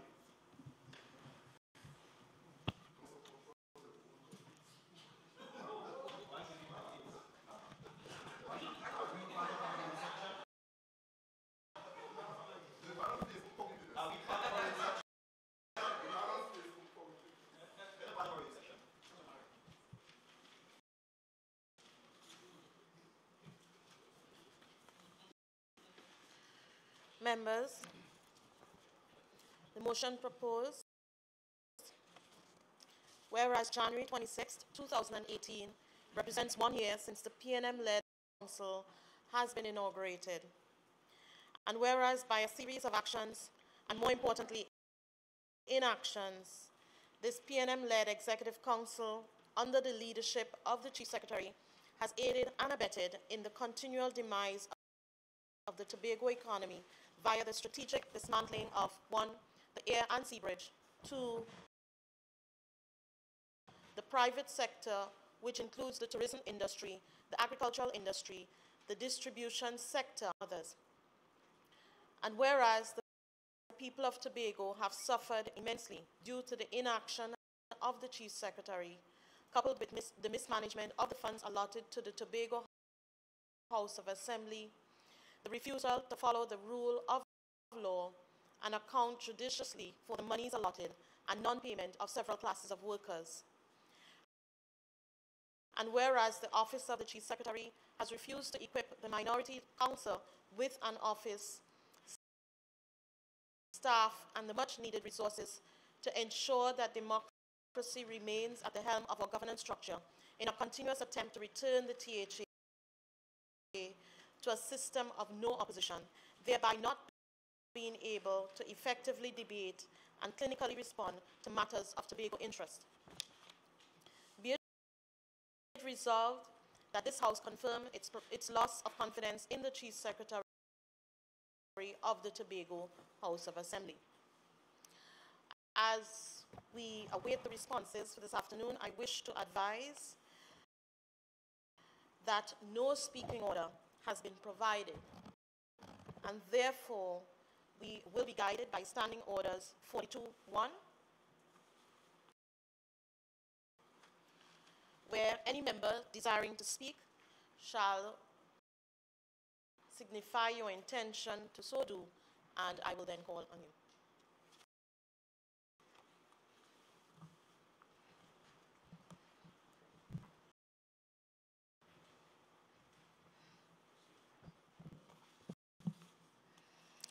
Deputy Presiding Officer.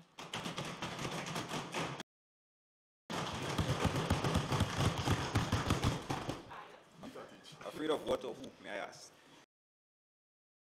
Thank you very much, Madam Presiding Officer, for the opportunity to respond to this thing here called a motion. But before I respond, I just want to correct a couple of the usual lies that was espoused by the minority leader in his usual style. And you know, I must admit that I noticed that this evening he was rather charged. But at the same time, I want to remind him, don't talk about boat draft when the only draft you know about is bank draft.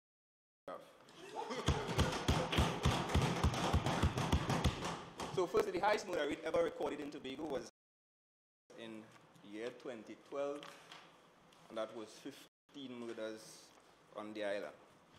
Secondly, the Community Comfort Patrol that the minority leader said was disbanded under the leadership of this Chief Secretary was actually disbanded in December 2016, and of course that was a decision made by the Minister of National Security. I also want to inform and educate the minority leader that in order for assembly bills to become law, they first have to go to Parliament, be approved by the Parliament, and then assented to by the President of the Republic of Trinidad and Tobago. With that said, Madam Presiding Officer, I want to get straight into dealing with this thing called a motion. First of all, let me just say how proud I am and how good I feel being in the land of the living, and of course, being a Tobagonian with integrity, a Tobagonian of good character, and a young Tobagonian at that. And let me say how proud I am as well to be a member of the People's National Movement,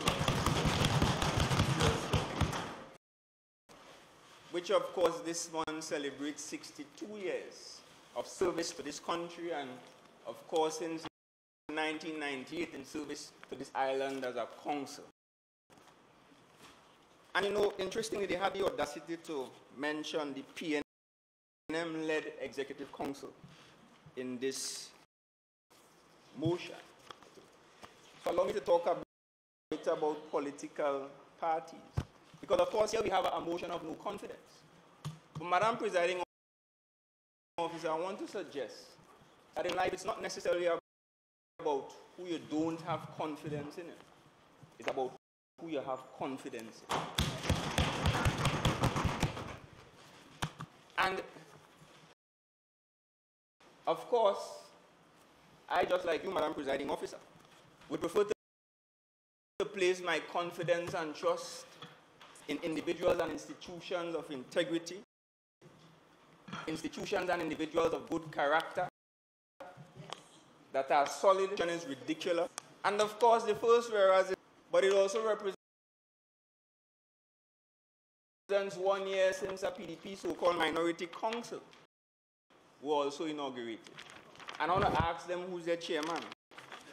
I want to ask them who's their treasurer, who's the secretary of the party. Where is the structure of the party, Madam Presiding Officer? But they want to talk about confidence.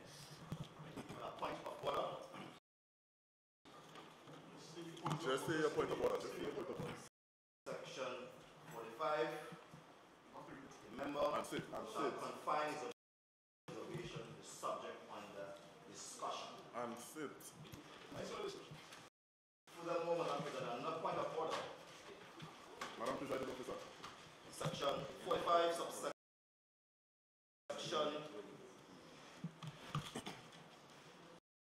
subsection 49. Section 49. It says, the member shall maintain silence. Whenever I'm making a point of order, I will seek your protection to ensure that my colleagues here these are the rule of law. I want them to Thank you, Minority Leader. Rule of law. Please continue. Thank you very much, Madam President.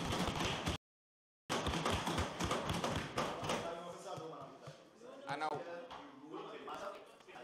Minority Leader, please have a seat. There are two of you on your feet. I'm asking you to have a seat.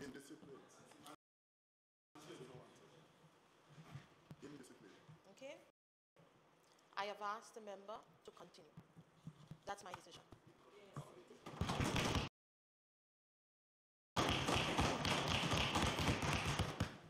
when you're accustomed disrespecting females.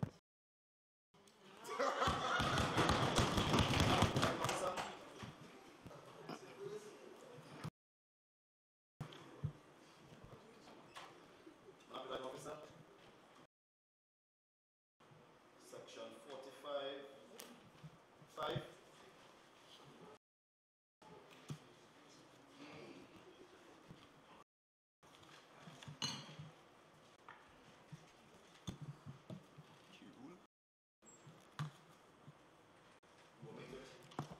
No, there's no issue there.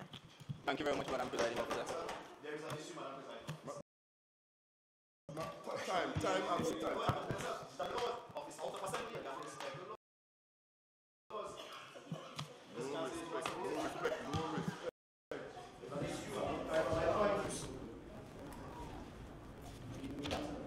I did not hear the member speak directly to anyone in terms of calling a name.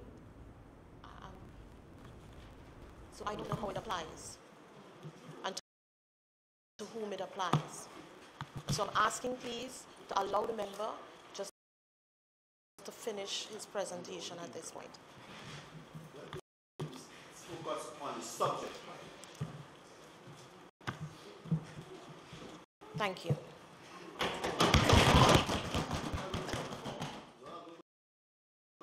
Thank you very much, Madam Presiding Officer. THA is not PSA, that is all I would say.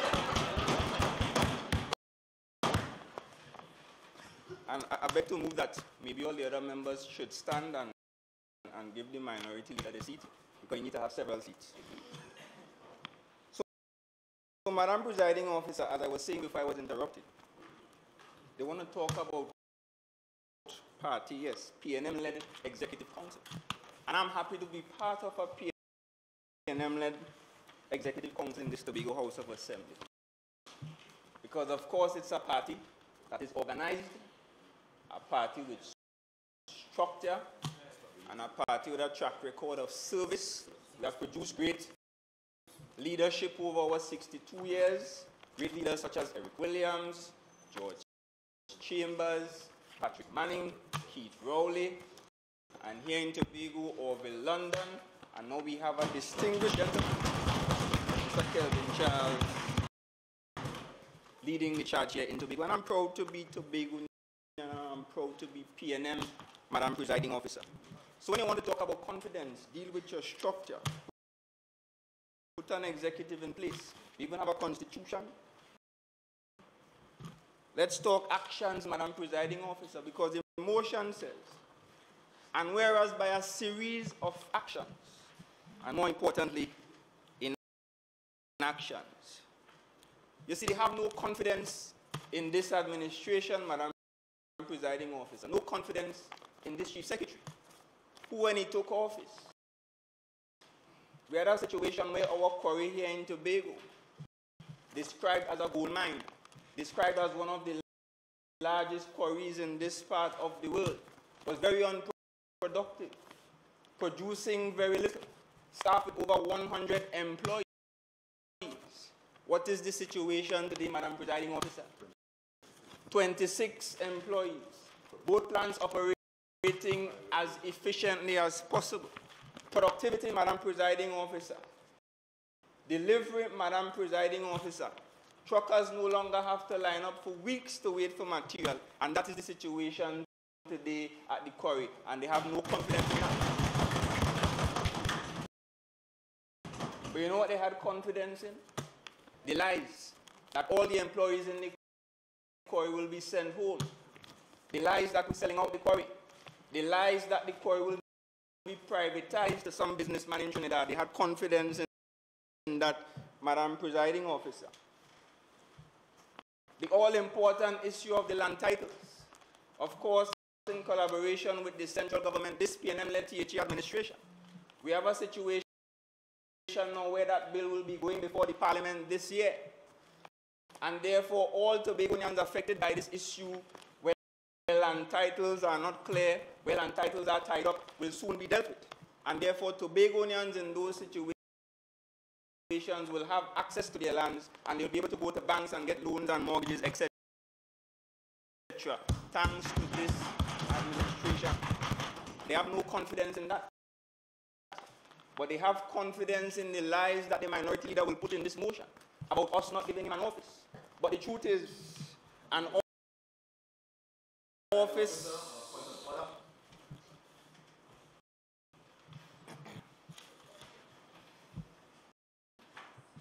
Section 45, subsection 5, and I ask the member to withdraw the statement. He said the minority leader is speaking lies.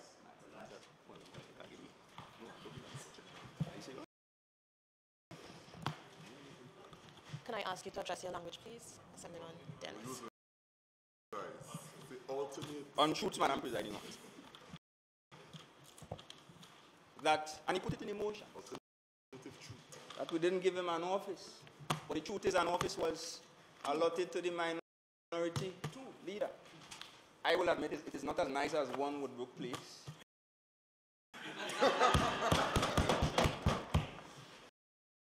I will admit that it is not as plush as a Benz or a BMW. Right. But an office was given nonetheless. And therefore my advice to you is, rather than saying that Tobagonians are claustrophobic and that they can't use elevator, occupy the office and do your work. But they have confidence in that. Deception and untruths and bacchanal, Madam Presiding Officer. New tourism agency established here in Tobago. For the first time, we have a separate entity managing tourism affairs here on the island. And of course, I want to commend the Secretary of Tourism, Nadine Phillips, for her hard work thus far. And not only that, but we have a situation now where all the festivals on this island, Jazz Festival, Carnival, Heritage Festival, will be managed by one authority, one committee, Madam Presiding Officer. And I'm saying to you that as we are on this path towards more productivity and more efficiency, and of course greater value for money, those are two significant reforms here in Tobago that will afford us to realize those objectives. And I congratulate the Secretary again. Again, in collaboration with the central government, construction has begun on 2 new police stations here in Tobago, and I do expect them to have confidence in that for obvious reasons. Administrative complex in Roxborough under construction, again in partnership with a PNM in Trinidad, a PNM government in Trinidad, and a PMTHE. Development is happening on this island.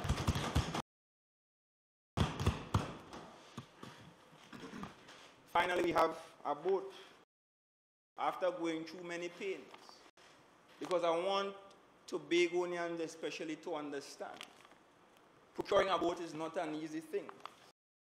And of course, the Prime Minister would have gone to the Joint Select Committee, and he told all of us exactly what was happening at the port. And therefore, we must understand that a boat is not something that you could just go in a store and pick up. It's a process, a long process. And we have been experiencing difficulty, and I will admit that. We have been experiencing difficulty for months. And now we finally have a situation where this sea bridge could be serviced by 3 ferries, and the minority leader is running up and down the place, talking about draft, talking about the boat not carrying enough passengers, talking about the boat is too slow, and all kinds of stories. When my response to that is, if the boat is too slow for you, swim like you did the last time.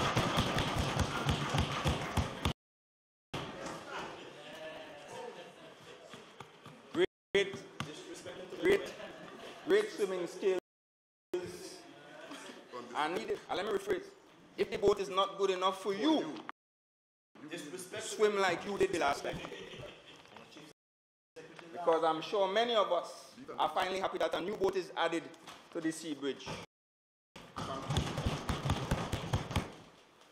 And of course, great swimming skills is required if one is to end up in a place like Carrera. And I'm presiding officer, the air bridge. The air bridge. And the time is running because I want to get to this part where they're talking about rule of law. Let me deal with the air bridge quickly, Madam Presiding Officer. Yes, there are challenges. And again, I will be the first to admit that. Because you have a situation where it's one country, but the 2 islands are separated by water. And of course, even with a very efficient air bridge, you're still going to have challenges. Even if you have a flight every hour, Madam Presiding Officer, I am suggesting, this is my own personal opinion, that you're still going to have challenges where people may want to travel and not be able to travel. Because there is a limit. There is no road. You can't just pick up and leave Tobago and go to Trinidad when you want. You have to plan. You have to go and buy a ferry ticket, or you have to go and purchase a plane ticket. And you have to book in advance and plan and show up at the airport on time. That's right. That's right. So, Madam Presiding Officer, there are limitations. But I want to, of course, congratulate the CAL board, because I'm seeing some efforts made, and of course the minority leader in his contribution spoke about increased fare. There is no increased fare, Madam Presiding Officer. What has been added is a fee for if persons want to change their booking. And of course, this situation where people want to book tickets, not travel, and clog the system, that is what the fee is intended to deal with.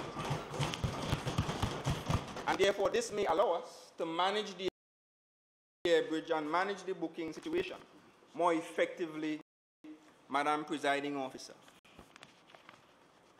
So I want to refer to an article, of course, with your leave, Madam Presiding Officer.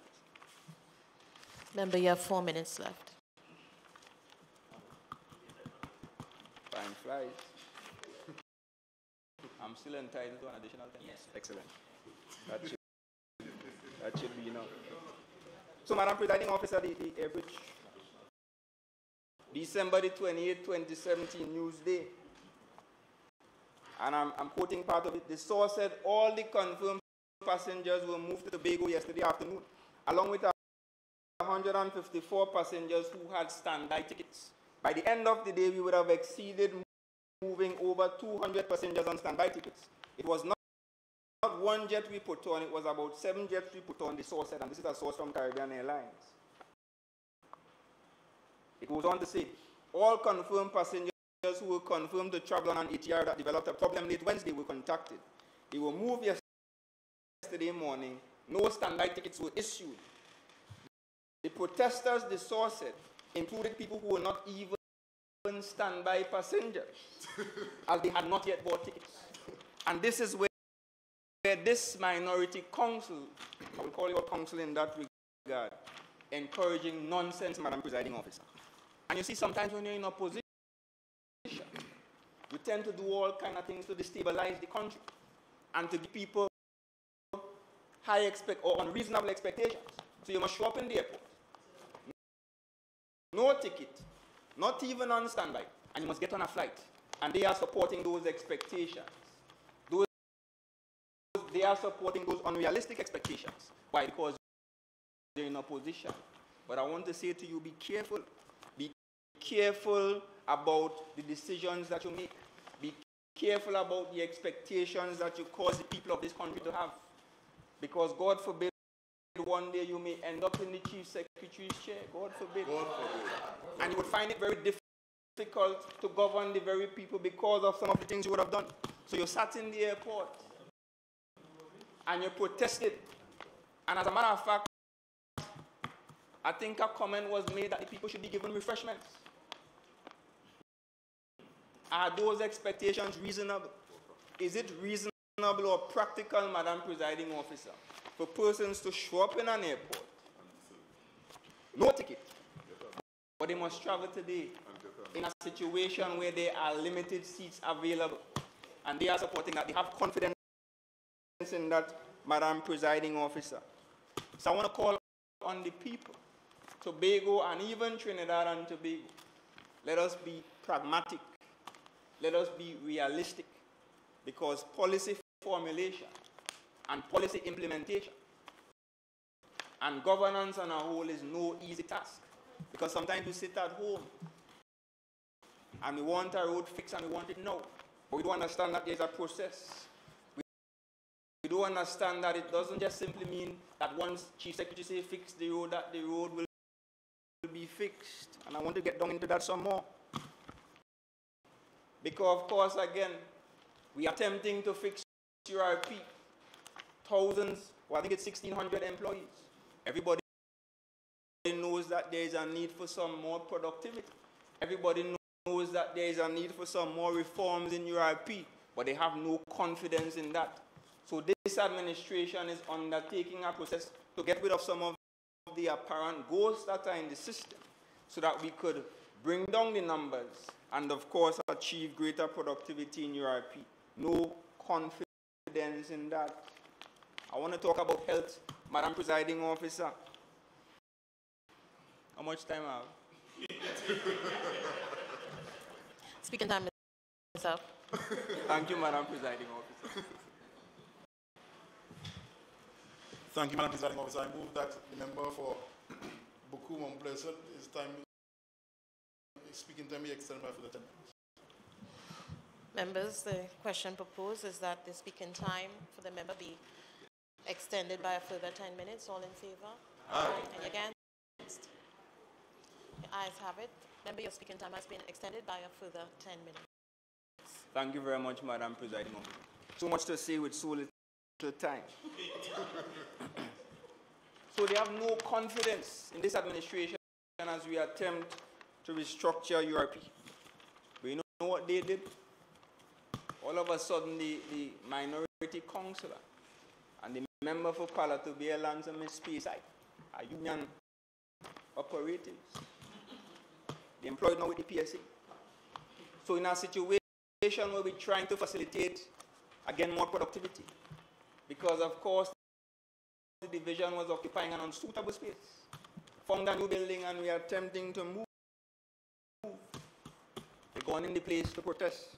But I want to take them to law school now. Law school. You're voting or Harvard, whichever one you want to choose. Occupational Health or Occupational Safety and Health Act, Madam Presiding Officer. Now I saw in an article in 2014, this time it was immigration, because they want to talk about dismantling A&C Bridge and dismantling the private sector. But they are strategically dismantling the public sector, Madam Presiding Officer. Since 2014, immigration. Let me get the source. Guardian newspaper, 24th of January 2018, that was when I printed it. The article was dated July the 8th, 2014, Madam Presiding Officer. Since then, dismantling the public sector. Immigration this time. And this is a member of the public speaking. One woman said she had to pay $11,000 to change her travel plans because she could not get her grandson's passport on time. Who did that, Madam Presiding Officer? And of course, in explaining the definition of industrial action, Mr. Duke, who I believe is a minority leader.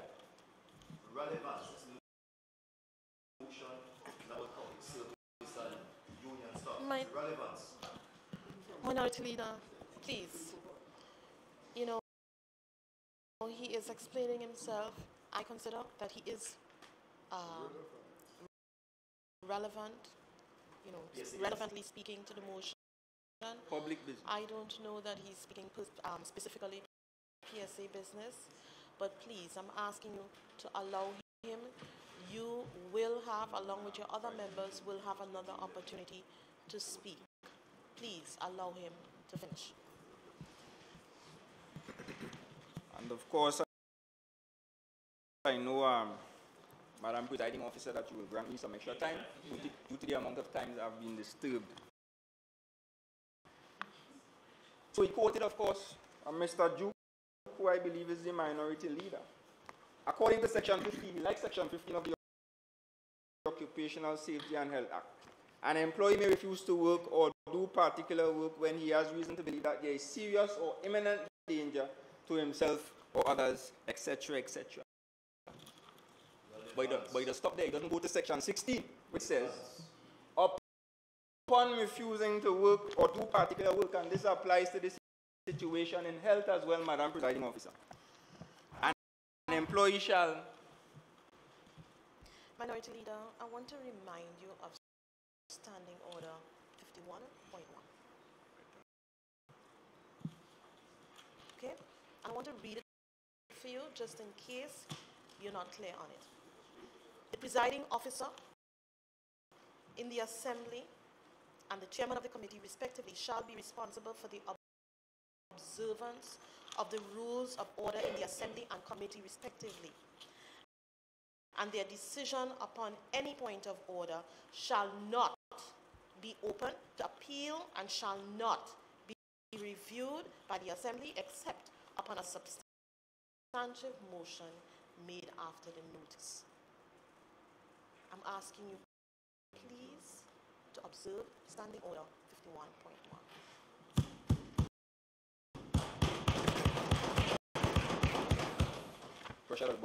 Thank you very much, Madam Presiding Officer, for the opportunity to continue. So as I was saying, they like Section 50, but they ignore Section 16 of the same Act, which says, upon refusing to work or do particular work, the employee shall immediately report the circumstances of the refusal or intended refusal to the employer or his representative and the representative of the Safety and Health Committee, and I wouldn't read the rest in terms of the fines, etc., etc. So I'm saying, even in the situation with the Division of Health, lawlessness and illegality abounds, Madam Presiding Officer. No confidence in this administration, but confidence in that, and in that man, Madam Presiding Officer. Illegality in the PSA, illegality in the airport, illegality all in the streets of Roxborough, illegality and illegal marches everywhere, illegality even at popular hotels, Madam Presiding Officer. But they have confidence in that. Charges, but they have confidence in that. No confidence in this man, a man of integrity, a man of good character.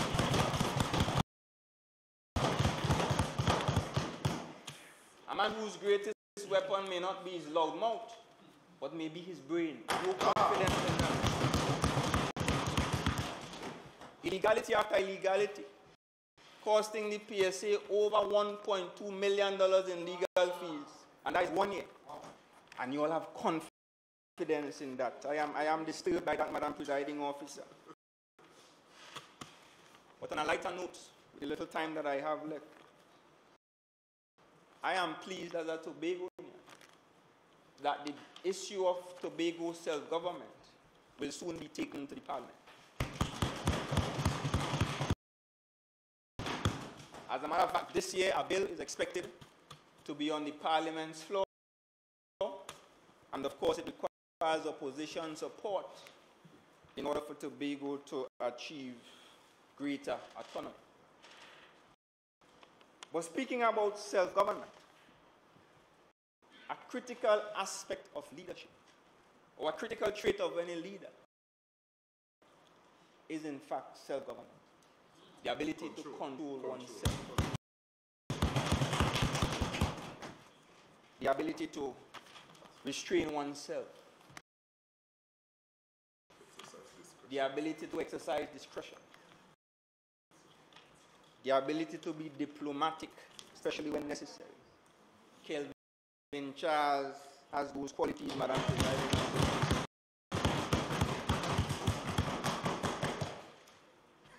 But the one who is bringing the no confidence motion, completely out of control, Madam Presiding Officer. And I hope that the member for Palatovia Lansom is Speyside will at some point be able to charm him.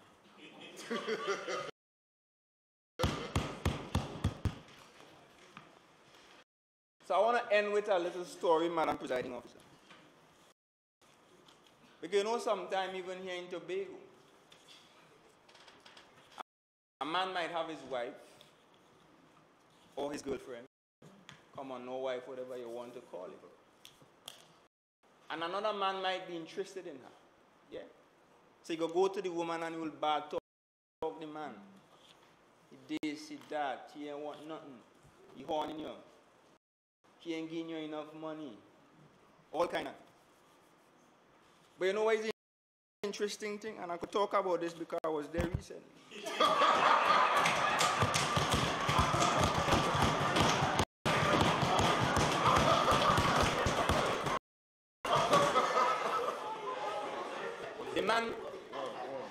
man who doing the bad talking must ensure that he's superior to the man he's bad talking about. You must ensure that you have the moral authority. That's right. Come on. You must ensure that you have the intellectual capacity. You must ensure that you have the leadership qualities. And you must ensure that you are superior and a class above the man that you're bad talking about. And therefore, women who find themselves in those situations must be careful. Ask yourself what you have. And Tobago must ask themselves the same question. What do I have as a whom do I have as a chief secretary? As a matter of fact, you must tell yourself, I know where I have, but I'm not sure where I will get. As a matter of fact, I want to suggest in this case, you know what you're going to get. Because you're seeing it.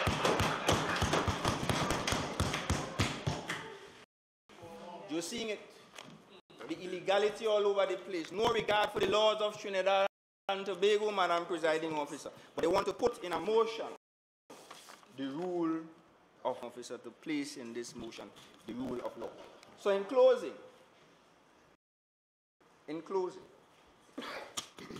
the minority leader,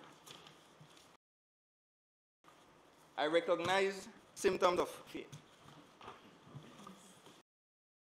And I want to say to you that you should be very afraid. Because while the no confidence motion in Mr. Kelvin Charles came from outside, yours will come from within.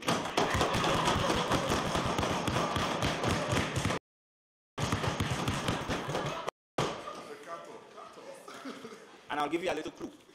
Look to your left. Thank you.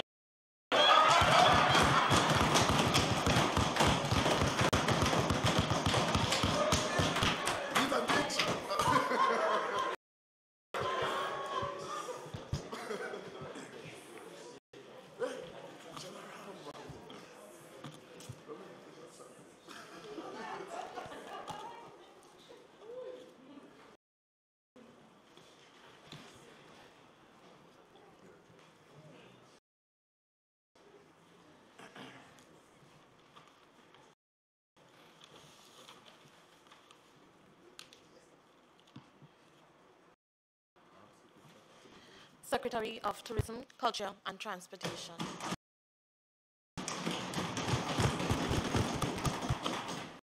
Thank you very much, Madam Presiding Officer, for the opportunity to contribute to this debate. And thank you to my colleague, the Assemblyman for Bukom Mount Pleasant, for setting the tone for this afternoon's debate.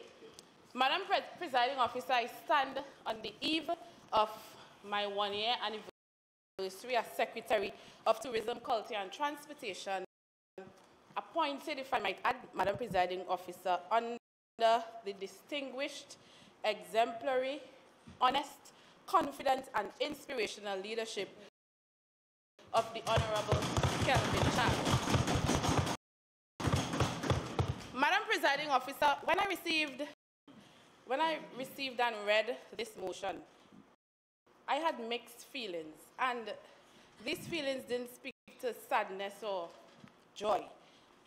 These feelings range from being perplexed to downright flabbergasted.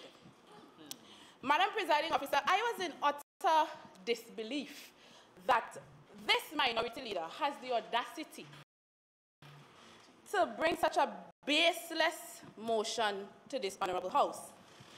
And I listened carefully to the minority leader in his presentation, of course, his dramatic, if I might add, presentation. And you have to ask yourself, Madam Presiding Officer, what is new? There was no bombshell, no mark and boss. All the issues that he spoke about are already in the public domain, Madam Presiding Officer. And as minority leader, we do not expect him to have confidence in the Chief Secretary because he wants this job. He wants to be here. And so he continues to attempt to create havoc and panic in the island of Tobago and for Tobagonians. But Madam Presiding Officer, might I remind the Honorable Minority Leader that the people of Tobago spoke resoundingly on January 23rd, 2017. Madam Presiding Officer, I listened to the minority leader as he spoke about interacting with cruise passengers. And persons like the minority leader are Tobago's problem. Because his attempt to incite fear into a visitor to score cheap political points. Madam Presiding Officer, I had the liberty of going on that very same ship today, and I came up with a group of about 50 persons and who were going on tours around Tobago. And they were amazed by the craft selling at the craft market at the Port Authority, Madam Presiding Officer. They were enthralled by the natural beauty of Tobago and Scarborough. And to listen to the minority leader talking, looking at his theatrics, I could imagine how he just jumped on these tourists just to get some negative response in order to come to this house to have something to say, Madam Presiding Officer. And Madam Presiding Officer, that is the type of leadership that we must debunk. That is the type of leadership that we must reject. Leadership that is dictatorial, dominated, and riddled with outright bad behavior before it escalates into an uncontrolled nightmare. Madam Presiding Officer, we are very mindful of the situation on the ANC Bridge, and of course, as Secretary of Tourism, Culture and Transportation, we can admit that the situation has not been the best for the past months. But, Madam Presiding Officer, the words used in the motion by the minority leader, demise on the ANC Bridge, and that is one of the areas in the motion that baffled me.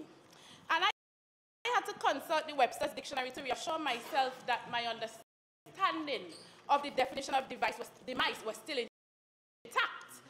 Because the Webster Dictionary described demise, end or failure of an enterprise, institution or industry, disintegration, downfall, ruin. And Madam Presiding Officer, none of these describes our air or sea bridge situation.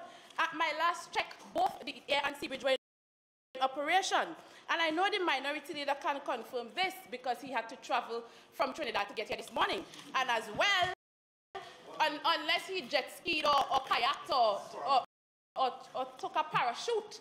And he's speaking about demise, but he better hope that the air bridge is working tomorrow so that he can attend his court hearing at the Court of State Magistrates Court.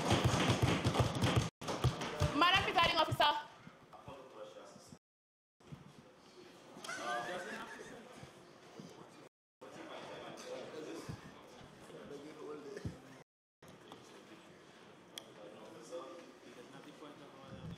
right.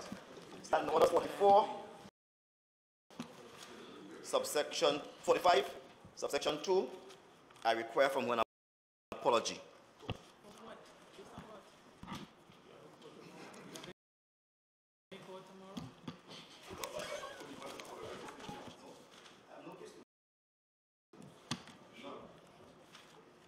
Under 2, it says reference shall not be made to any matter on which a judicial decision is pending in such a way as might, in opinion of the chair, prejudice the interest of the parties thereto. I did say anything about a matter. Okay. So I would like us to just refrain from any mention of any matter that may be related in any way to the issue that may be in court. So guided, Madam Presiding Officer. Madam Presiding Officer, when I took my oath as Secretary of Tourism, Culture and Transportation 1 year ago, I made a commitment to God, myself, and the people of Tobago to serve without fear, to serve without favor, to serve without affection or ill will. And I will continue to uphold that oath as I contribute to this debate. Madam Presiding Officer, I can say without fear of contradiction that the leadership of this Chief Secretary is unquestionable. And I want to repeat that, Madam Presiding Officer, unquestionable, because his commitment to the development of Tobago, Madam Presiding Officer, is unwavering, as his decisions are reflective of his resilience in advancing Tobago's development. And I would speak to that in a bit, Madam Presiding Officer. This Chief Secretary continues to demonstrate astute leadership to the Executive Council and the people of Tobago. And I wish to take the opportunity to personally commend the Chief Secretary for his wisdom, foresight, and transformational leadership. But, Madam Presiding Officer, to put this motion into perspective, we as Tobagonians must understand who the mover of this motion is. Madam Presiding Officer, because in truth and in fact, by bringing a motion of no confidence against the Chief Secretary, it means that the minority leader is applying for a job that he is seeking to do. What he's seeking to do with this motion is indicate that the reputation of the current Chief Secretary is at stake. And we must not allow information such as this to escape the record, as the minority leader must understand that he needs to dance a yard before he dances abroad. Madam Presiding Officer, if I might just read into the record a news item dated the 9th of November 2017. Headline: PSA members tell Duke to fix home first. The workers said they are disenchanted and frustrated over several issues that are not being attended to by the PSA president. They have had enough, and Mr. Duke needs to fix home first. Yet this same leader, this same man is the one who puts up a facade that he cares for Tobago. And in my last contribution... Member, I'm sorry I have to interrupt at this time. The sitting is now suspended and will resume at 5 p.m.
January 26 marks the first anniversary of the inauguration of the members of the 10th session of the Tobago House of Assembly, which is from 2017 to 2021. Over the past year, we've had 10 plenary sittings which have been hosted in this chamber in 9 of those months. The 11th sitting is this Thursday, January 25th, 2018, with a motion to be moved by the minority leader requests the House to confirm its loss of confidence in the Chief Secretary of the Tobago House of Assembly. All members of the public are invited to join us in the public gallery via Tobago Channel 5 or on Facebook Live at the Assembly Legislature's page. We look forward to seeing you there.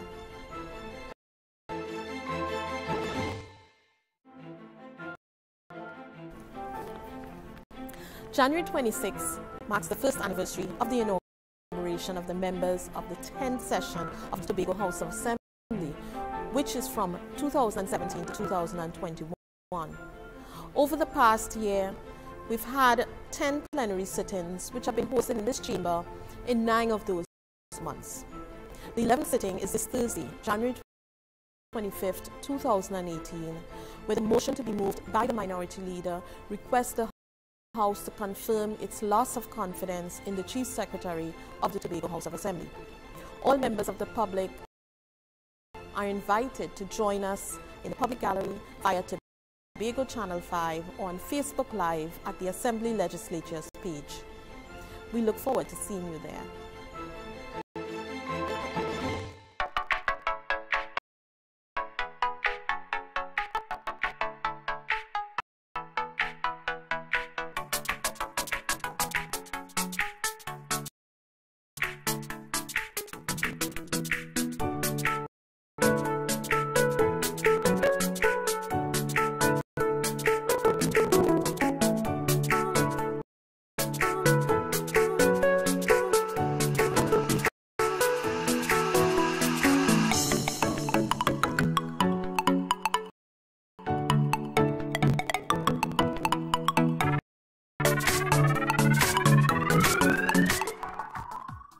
It is both my duty and honor to welcome you to the first sitting of the 10th session of the Tobago House of Assembly.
June is budget month in the Tobago House of Assembly.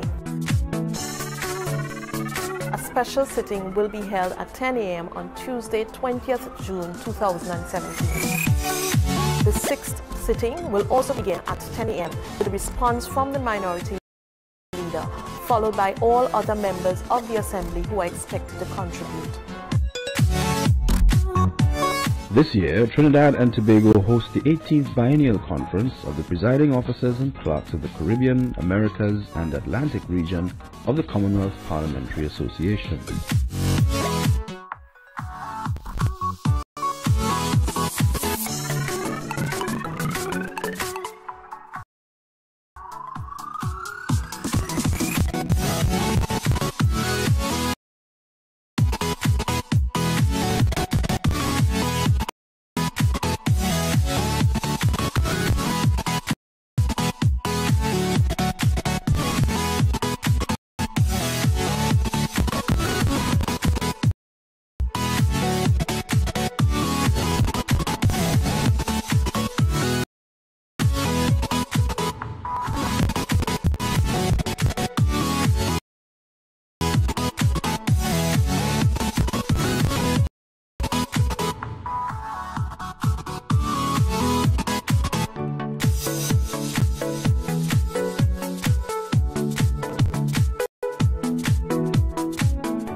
Be it resolved that this Honourable House extend to His Excellency Anthony Thomas Aquinas Carmona, SCORTT, the President of the Republic of Trinidad and Tobago, and the other members of his family, the season's greetings for a blessed Christmas and a peaceful New Year. And be it further resolved that the terms of this resolution be transmitted by the Clerk of the Assembly to His Excellency, the President. Be resolved that this Honorable House extend to Dr. the Honorable Keith Christopher Rowley, Prime Minister of the Republic of Trinidad and Tobago, his family, and other members of the Cabinet and their family, the season's greetings for a happy Christmas and God's blessings in the new year. I would like, on my own behalf and on behalf of my family, to wish all members, friends of the legislature, all Tobagonians and listeners alike, a very joyous and happy Christmas and a healthy and productive 2000.